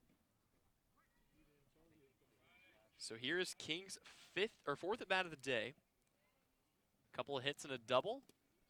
This one skips in the dirt, and that one will be ball 1 here. I'll get an official ruling on that one, but a very strange play, and luckily it seems like everyone involved is okay. And that's the biggest thing, especially going down the stretch here for the Harwich Mariners. If you give up a couple more runs here in a game where you were already down by a few, I mean, that's not the end of the world, but if you lose a guy like Mike Ludwig at this point in the season, that's concerning, as this one is fouled away and the count goes 1-1. So it was they're going to call it a 2-run double, actually, for Sam Hall after one of the stranger plays you'll see, but Hall becomes the beneficiary in this situation. No benefit of the doubt given to the fielder, Dylan Noisy, on that play. And he had it for a little while, not a long time, but he had it for long enough that they could have called the out. In right field, they elect not to, as swinging and missing at this one is Riley King. So again, Noisy has taken over at second base. And, well, the one sigh of relief coming for the Harwich Mariners, the Orleans Firebirds game has gone final. And actually, not a sigh of relief at all, as the Brewster Whitecaps take a 7-3 victory. Once again, the scoring has looked flipped to me all day long. I don't know what's going on, but not a good sign, as now the Harwich Mariners, if they can't pull back in this one, are going to go down to just a 1-game lead over the Brewster Whitecaps, as Espinal's pitch misses inside for ball 2. Yeah, I think the best case scenario, one way or the other, was that one team swept the other, because you got Orleans in front of them and Brewster behind them, but this time they both just kind of keep pace while Harwich could end up losing a game on both of them now. I mean, the absolutely most brutal scenario is the 2-2 is going to be chopped into the gap and out past the outstretched arm of Hughes, but coming in quickly was Chris Lanzilli in left field, and that will prevent a run from coming across. It's another hit here for Riley King. But the worst scenario was that Orleans won 1 game and the other 2 went to the Whitecaps, and Harwich kept losing. And right now, the Stars are kind of aligning on that scenario, aren't they, Colin? Yeah, they certainly are. It's been a ideal scenario in that situation, but anything but ideal for Harwich this afternoon, as 13 runs given up, and it's now a 4-for-5 day for Riley King, who's quietly had himself a strong performance in that 6-hole. So due up here is Carson Taylor, but we won't see Carson Taylor. It'll be Ron Washington coming into the game here for YD. So another pinch hitter. Everybody gets in on the fun for the Red Sox today. Washington's already played against the Mariners once this season. And the first pitch he sees is going to be a ball outside. It was less than a week, actually a little over a week ago, as the Harwich Mariners played the YD Red Sox, and Washington actually made his Cape League debut in that game, going 1 for 3 with a single and a run scored. He'll take another pitch inside for ball 2. Yeah, going to be a ton of defensive changes for the next half inning, and I think that might end up being the final inning with the way this game's gone and the sun quickly setting over Red Wilson Field. It certainly could be, as the 2-0 pitch is brought in here, and that one will be in there for a called strike. Espinal going back to the fastball quite a bit here. Elsewhere, the Bourne Braves have brought it back within 2 on the Falmouth Commodores, who are looking to make it an 11-game winning streak. It's still a 6-4 game in favor of Falmouth. The 2-1 from Espinal. That'll miss inside as well, and Washington is just 1 pitch away from potentially getting the bases loaded here with Noah Cardenas, who's already got 3 RBIs standing on deck. Yeah, Cardenas had 2 RBIs coming into today. He now has 5. Sam Hall also with 2 RBIs coming in today. He now has 4. Here's a ball hit to third. Acton picks it up. He has time, throws across the diamond. Cavadas picks it out. And finally, the inning is over. But once again, 2 runs come across for the Whitey Red Sox. And their lead is now 15-3 on 19 hits. When we come back, the Harwich Mariners will try something, anything, to make a comeback here on the Harwich Mariners YouTube network. The Cape Cod Creamery.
Welcome back to Red Wilson Field. Tyler Henry alongside Colin Casey, and the pinch hitters now coming onto the Harwich side as Max Marshak will lead things off for the Mariners here in their half of the 8th.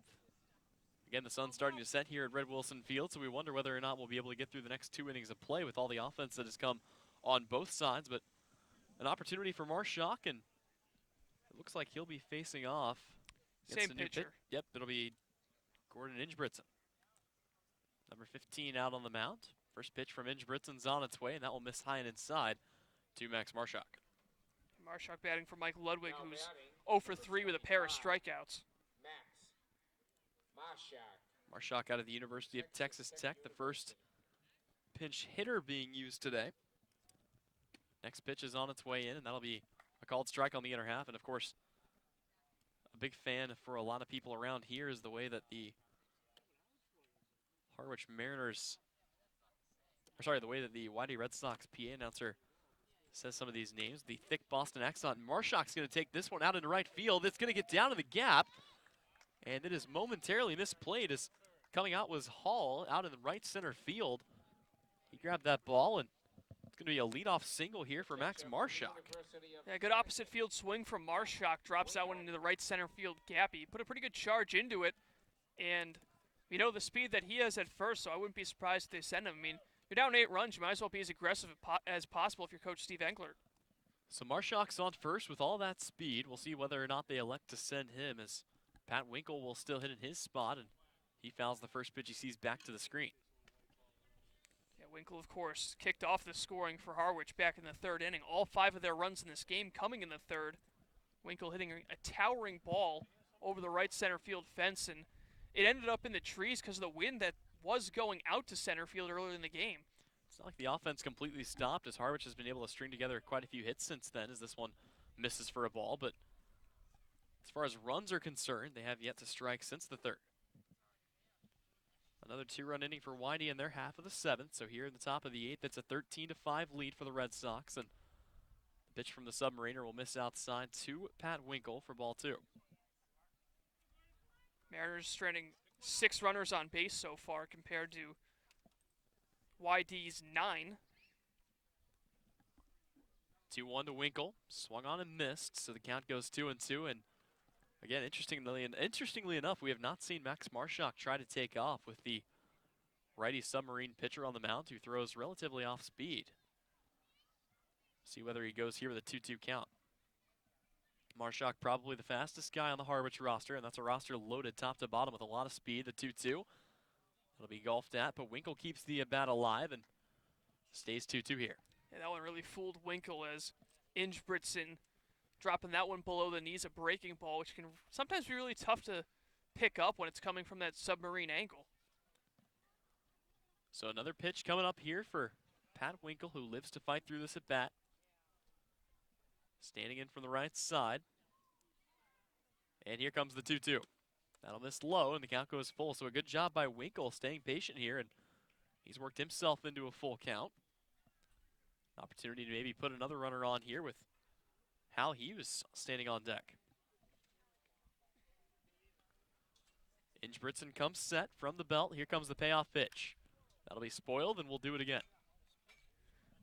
Very similar to the guy on deck right now in Hal Hughes, Pat Winkle with another lengthy at-bat. So it's kind of been the MO today for the bottom of the orders. See a lot of pitches and try to take advantage of it, and it's worked to a certain extent. They've reached space a collective 4 times in now almost 10 plate appearances. Winkle will send this one into foul territory, and that one once again will get down out of play.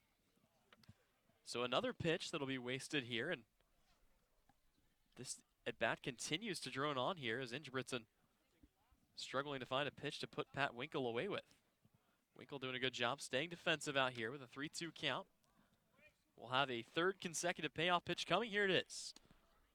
And they're going to call that strike 3. Winkle walks away frustrated, and that'll be another backwards K into the scorebook here against the Mariners today.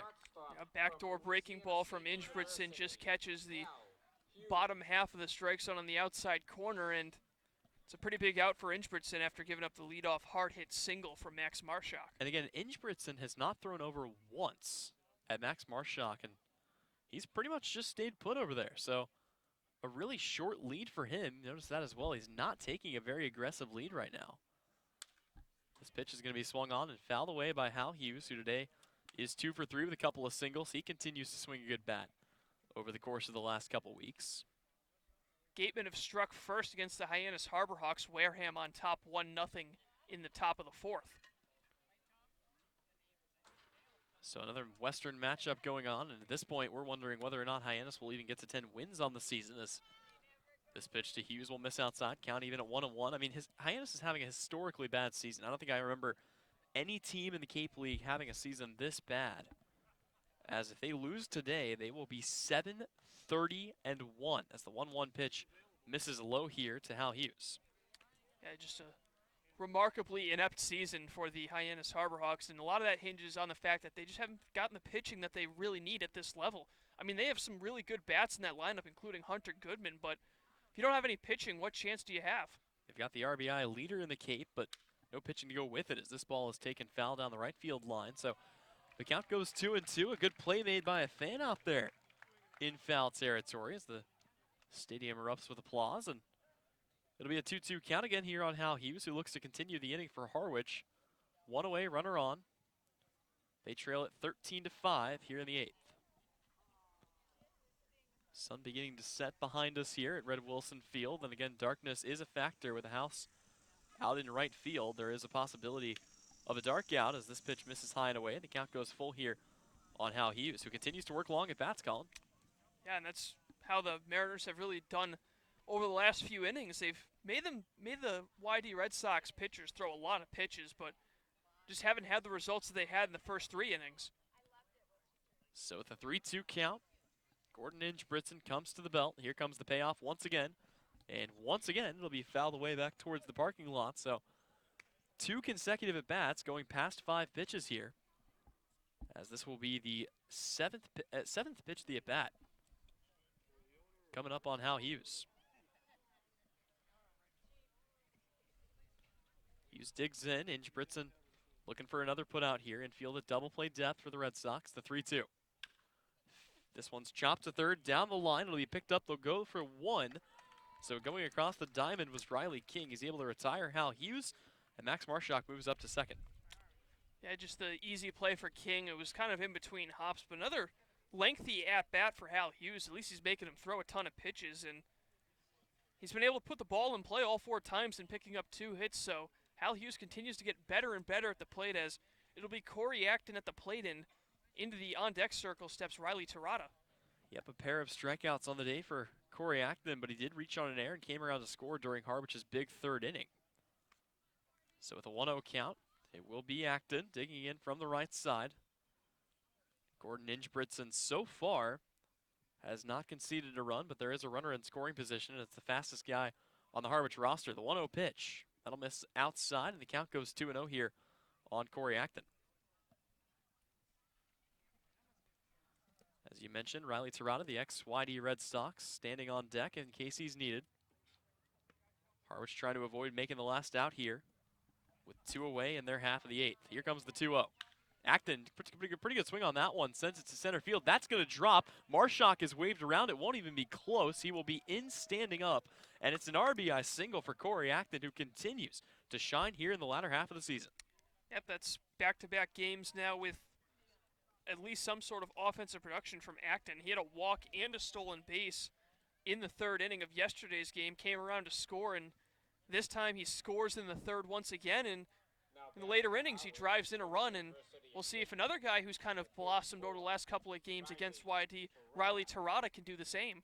Yep, I believe most of Terada's action this year has come against his former team, as he was in the starting lineup yesterday for the M's, and reached on a walk, came around to score. Technically speaking, he stole home, as he'll watch the first pitch in there for a ball, but it was kind of a weird situation that allowed him to come across. It was not a straight steal of home plate. Nonetheless, Terada digs in now, looking to extend the inning. Another run comes across for the Mariners with 2 away. Some clutch 2-out hitting for Corey Acton.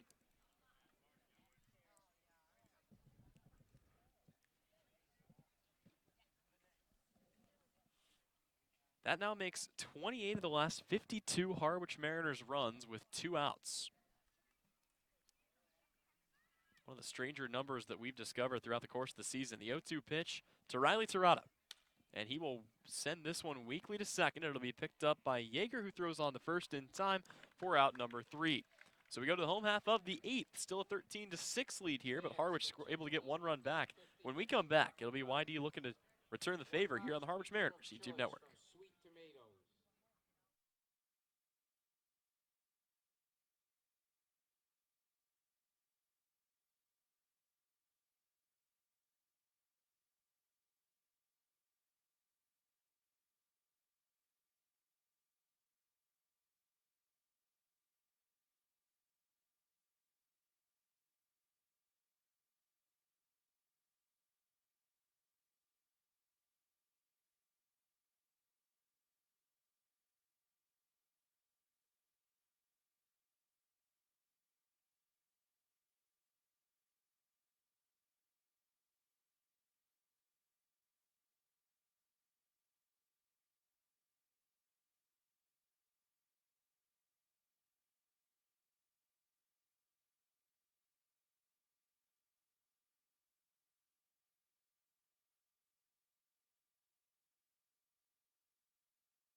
Welcome back to Red Wilson Field, and as is a Red Sox tradition, Colin Casey, the sounds of Sweet Caroline playing here as we go to the bottom half of the 8th inning. I gotta tell you, it's one of the coolest things in Major League Sports. I had an opportunity to visit Fenway Park, not a Red Sox fan myself, but check it out for the first time, and it's really something seeing the entire crowd get into that in the 8th. Unpopular opinion. Really? It gets old really quickly. You know what? I can see that. That's the thing. I mean, in some games, like if you go to a Red Sox game and you're trailing by 5 runs, that's the last thing you want to hear. It's fair enough. First pitch will miss here to the batter coming up to the plate. It'll be Noah Cardenas still in there for the YD Red Sox. Been a big day for him as he's already had 3 RBIs. The 1-0 pitch is on its way. That one will miss well outside of the zone, and it'll be a 2-0 count as Blake Espinal still out there. I will say one of the other annoying things, at least for me as a Royals fan, they always play during the 8th inning break. They played Friends in Low Places, which always got really annoying when the team was, you know, looking at a 40 to 50 win season. Nonetheless, here's Blake Espinal. The 2-0 pitch will miss high and inside, so he's got a 3-0 count here on Noah Cardenas. The one that I think would never get old, at least to me, is I had a chance to visit 5 stadiums on the way down here. One of the ones I hit, and I know this will be a little rough patch here, but Yankee Stadium and the YMCA with the training or with the grounds crew. It's got to be one of the coolest things at any major league park as this pitch is in there for a strike. Yeah, every stadium seems to have really cool traditions out there, and frankly, compared to Sweet Caroline, one thing I really like listening to at Fenway Park is they always play the Cheers theme just a few moments before the game, and that seems to never get old in my opinion. going to be a 5-pitch walk issued to Noah Cardenas here from Blake Espinal to start off the 8th inning. So Cardenas steps on. That's the 3rd time he's reached today, and the first 2 times he's gotten on, he's come around to score. So we'll see whether or not he can keep that where it is. RJ Yeager will get another at bat. One of the guys Pickler will not sub out is the guy who today is 1 for 4. But in that 1 for 4 span, he has found a way to score 2 RBIs. Here comes the pitch. That'll miss high. Colin, every stadium seems to have its own gimmick, or maybe not a gimmick, but its own thing that makes it unique. As Coffin's got the fountains out there. You got the smokestacks in Cincinnati. There's some really cool ones. As Espinal's pitch will miss high to make it a 2-0 count. I'd like to interrupt this discussion to report that it appears that Riley Terada is warming up in the Harwich Mariners bullpen. Oh my. See, I'd always been under the impression that the emergency position player pitcher was Joey Weimer, but Riley Terada warming up in the pen, and boy, would that be fun in a game that hasn't had a lot of other positives for the Harwich Mariners. Maybe some free position player pitching entertainment coming our way. Of course, that all depends on a few things. One of them is whether or not the Red Sox continue to put up runs, and the other is whether or not the sun's going to stay up for long enough as the sunset's starting to come here from Red Wilson Field. Here's a ball hit to short, picked up, throw for 1, across for 2, not in time. So a good feed from Hal Hughes to Dylan Noisy, who is the new second baseman, but the throw back to Cavadas not in time. So they get the lead runner, 1 away here in the inning, and Yeager is going to be on first on the fielder's choice. Yeah, ball hit not all that hard to short. Hughes able to make the simple play at second, but wasn't hit a ton, so really tough turn to make it third, and that'll give Wyatt Young his 6th plate appearance of the game, and he's already helped out that batting average with a couple of hits so far this afternoon. For as good as the Whitey Red Sox has been offensively, they are currently tied for the most runs in a single game this entire season for the Red Sox in Whitey games. So 13 is the most they've scored at any point this year, no matter how many games you want to get into. One of the hottest offenses in the league, and I'm sure they'd be content to try to tack a few more on here. Currently leading by 7. Espinal sets the 0-1. That'll be popped high in the air by Wyatt Young. Settling under it in foul territory about halfway to the Whitey dugout is Corey Acton, and he will put that away for out number 2. And 13 runs, also the highest number this season for Harwich, as they did that a couple of nights ago, or a couple of weeks ago, I should say, at Wareham. 13-4 victory in which Nico Cavadas slugged 3 home runs and drove in 5 RBIs. And if this score holds, this will be the most runs, or the biggest loss of the Harwich season, as previously they had lost 3 games by 5, but never by any more than that.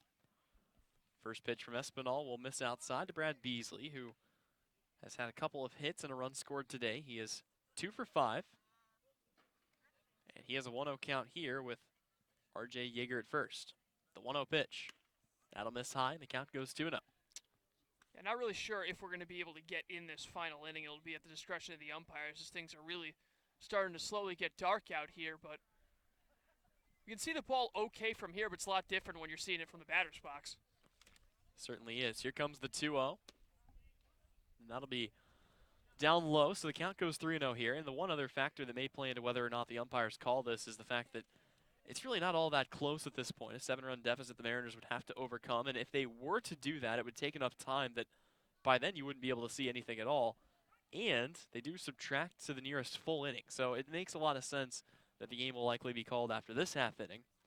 Harwich still looking for one more out, but they could try to keep it open and give Harwich a chance. Again, it's just very unlikely that the Mariners would be able to come back in time. Here's a ball hit sharply. Acton with a diving stop, turns and fires to first in time.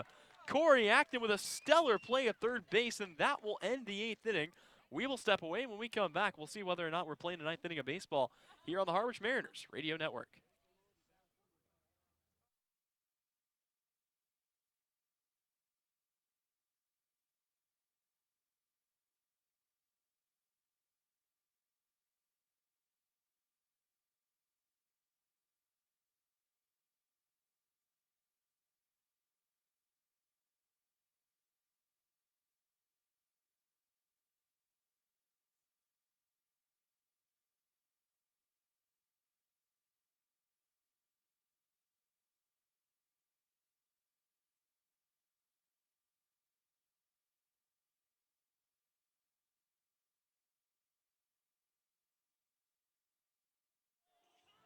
So we go now to the bottom or top half of the ninth inning. Harwich will be coming up for their last at bats, and the sun is setting quickly. But Colin, you got to think the Whitey Red Sox also need just 3 more outs to put this one to bed. So they could get a quick 3 up, 3 down potentially here and end this one as darkness coming in and imposing on this game. It's due up to be Christian Fedko, but we got a pinch hitter as Dylan Noisy will be checking into the game for his first at bat of the day. Yeah, Noisy had replaced Fedko, I believe, an inning prior in the field as he was involved in that scary collision between him and Mike Ludwig, and it's part of the reason why Ludwig ended up coming out of the game in favor of Max Marshak. So here comes the first at bat of the day for Dylan Noisy, who digs in from the left side. First pitch he sees is going to be taken right at the shortstop. It'll be picked up by Young, who throws across, and it's going to be in time for out number 1. That one routine for Wyatt Young. Hit pretty hard and just need to stick his glove up and make a clean throw. It seems like every throw that Wyatt Young makes to first base is just right on the money, no matter if it's on the run or just a easy lob over to first. So here comes Daniel Cabrera. Cabrera digs in from the right side, getting his 5th at bat of the day. He's already got an RBI double, a single, and he'll watch the first pitch bounce off the leg of the home plate umpire, Doug Isham. So the count is 1-0. It's still Gordon Ingebrigtsen in the game here for the Whitey Red Sox, getting his 3rd inning of work. This would be a save for him if he's able to get the final 2 outs. One of those long 3-inning saves that we've seen a couple of here in the Cape Cod Baseball League. Here comes the 1-0 pitch. And that's a little floater that misses outside. So the count goes 2-0 here. Chris Lanzilli still waiting on deck. A double, a single, and a fielder's choice for him today. He's also got the 2 RBI double and the run scored. Ingebrigtsen's 2-0. That'll miss in the dirt here, so he's fallen behind here to Daniel Cabrera 3-0. And you wonder whether or not Cabrera is going to be taking here, but as well as he's played, if he thinks he can get something to drive, he may try to jump on this next pitch. The 3-0 pitch. Right down the pipe, and no thought of swinging there for Daniel Cabrera, so the count is 3-1, and the green light will be flicked on here for him. Cabrera reached base twice in this one, had the RBI double in the 3rd inning, one of the many hits. And here's a 5-pitch walk issued to Daniel Cabrera, so he will be the first base runner of the 9th for Chris Lanzilli. Lanzilli also having a pretty solid game despite the 7-run deficit. He had the 2-run single that brought the game within 2 in the 3rd inning. Also singled in the 5th and reached via his fielder's choice in the 7th. So we'll see what Harwich has dialed up here as Chris Lanzilli comes to the plate. This will be his first time facing Ingebrigtsen. The first pitch is going to be under the bat of the swinging Lanzilli for strike 1. Yarmouth Dennis might not be the only Red Sox winning today, as the Boston Red Sox have now won 3 games against the Yankees, looking to go for the sweep tomorrow night. Next pitch is going to be in the zone, so count is going to be 0-2 here on Lanzilli. A lot of things shaking up in Major League Baseball here as pretty soon, Colin, it'll be playoff time. Doesn't feel like it, but the months have been going by so quickly here in the summer. It'll be October before we know it. Here's a ball chopped by Lanzilli to 3rd base. They go the short way for 1, and they will be content with that. So they eliminate the lead runner for a 2nd time here. Daniel Cabrera is cut down for the 2nd time today. Lanzilli will take his place at first, and the last hope for the Mariners is represented in Nico Cavadas. Yeah, Cavadas looking to maybe once again add to that home run total. He's had himself a decent day, reaching base twice in 4 plate appearances. So we'll see whether he can make something happen here as Max Marshak stands on deck. Marshak had the single back in the 8th inning to lead things off and came around to score a run, courtesy of an RBI single from Corey Acton. First pitch to Cavadas is in there for a strike. Mariners down to their final out, trailing at 6-13 here in the 9th. The pitch is on its way. That'll bounce in the dirt. Good stop by Cardenas as Gordon Ingebrigtsen continues to work low and outside. 13 runs on 19 hits for YD, 6 runs on 11 hits for Harwich. Here's Ingebrigtsen's 1-1. That'll be lifted high in the air out to deep left field, tracking it back to the wall, and it is going to be off the wall, picked up out and left. That'll score a run easily. Coming around to score is Chris Lanzilli, and it's going to be an RBI double here in the ninth for Nico Cavadas. Nico Cavadas didn't hear a damn bell as that ball is hit out towards left field and drops down just in front of the fence. He almost had his 10th home run of the season. Good opposite field power as he continues to find a rhythm now at the plate after a really rough outing in yesterday's affair. And you got to think, if Harwich can find a way to score another run here, they will continue the tradition they've had this year of not losing any games by more than 5 runs. Currently, the deficit sits at 6, as it's now a 7-13 game. Swing and a miss by Max Marshak on the first pitch. And Colin, how many games has Harwich had this season where they've had something like this, 12 runs or 12 hits, 7 runs, but they're going to come away with a big loss? That's very rare for a pitching staff that has been as locked down as the M's have been this year. A 1 pitch, Marshak way out in front of that one, and he's fallen himself into a pretty deep hole here to start this at bat. Yeah, it's usually been the other way around. They'd lost a couple of games where they pitched really well, been low scoring 3-2 game, and just haven't been able to shut the door and get that big hit when they needed it. So instead, this time around, pitching just unable to get it done in any aspect. Ingebritsen's got the final strike potentially here as Marshak will chop it back to him. He will pick it up and throw on the first, and that is going to be the ball game. Harwich will take a tough 13-7 loss here on the road at Red Wilson Field. We will come back and cap it here on the Harwich Mariners YouTube network.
Welcome back one last time for a quick post game here from Red Wilson Field. Tyler Henry alongside Colin Casey. A 13-7 win for the YD Red Sox over the Harwich Mariners. And really a day, Colin, where it seemed like YD was just all over it offensively. Again, one of the better offensive performances for Harwich, but they just got completely out-hit. 19 hits today for the YD Red Sox, and it was done by everybody in the lineup. Yeah, I mean, everyone produced. The only guy who didn't score a run in the starting lineup, well, there's actually 2 guys. There's Jack Thomas Walden, R.J. Yeager, but both of those guys still produced at the plate. Couple of RBIs from Yeager and a couple of RBIs from Jack Thomas Wald as well. The big game, of course, coming from Austin Wells, who goes 4 for 4 with just the 1 RBI, but 2 doubles, 2 runs scored. He also added a walk, so just a perfect day at the plate for Austin Wells. He just missed getting an opportunity to go 5 for 5, and between that, Noah Cardin is picking up a couple of hits and 3 RBIs. A really promising sign for the YD Red Sox, a team that had really been struggling as they now snap a 4-game winless streak with a win here tonight against Harwich. So really quickly, the Harwich Mariners score 7 runs on 12 hits, 1 error. They relieve 8 runners on base. The YD Red Sox score 13 runs on 19 hits, 1 error. They leave 10 runners on base. Your win today goes to Nolan McCarthy. He advances to 1-0. The loss goes to Carson Seymour, who is 0-3, and the save is the first of the season for Gordon Ingebrigtsen. The game lasted a total of 3 hours and 5 minutes, and again, it's going to be a tough loss for Harwich to shake, especially when you consider that the Brewster Whitecaps do pick up a game today. They also have a game where they pick up a win today, so they are going to be 1 game behind Harwich with a game up on them. This is about to be a crucial stretch down the road here for the Harwich Mariners, and they're going to have to win a couple of games to put themselves out ahead of Brewster as they have 2 games left with Whitecaps before the end of the season. And the importance of that series at the end of the season with Brewster, 2 games left, 1 at home, 1 on the road. The importance of that just increased a little bit because now all of a sudden you think of what if the tiebreaker is head-to-head. Whoever wins that series in terms of if someone wins both games, if they split and the run differential factors in, whatever it may be, those are going to be 2 of the most important games of the season right now. We'll see how Orleans factors into as well, but if you're Harwich, this is a tough loss here tonight, but you got to bounce back quickly and rebound with a win tomorrow. So that'll do it for us. For Tyler Henry, Colin Casey, our producer Matt Lucy, that's going to do it. A 13-7 win for the YD Red Sox. You got it right here on the Harwich Mariners.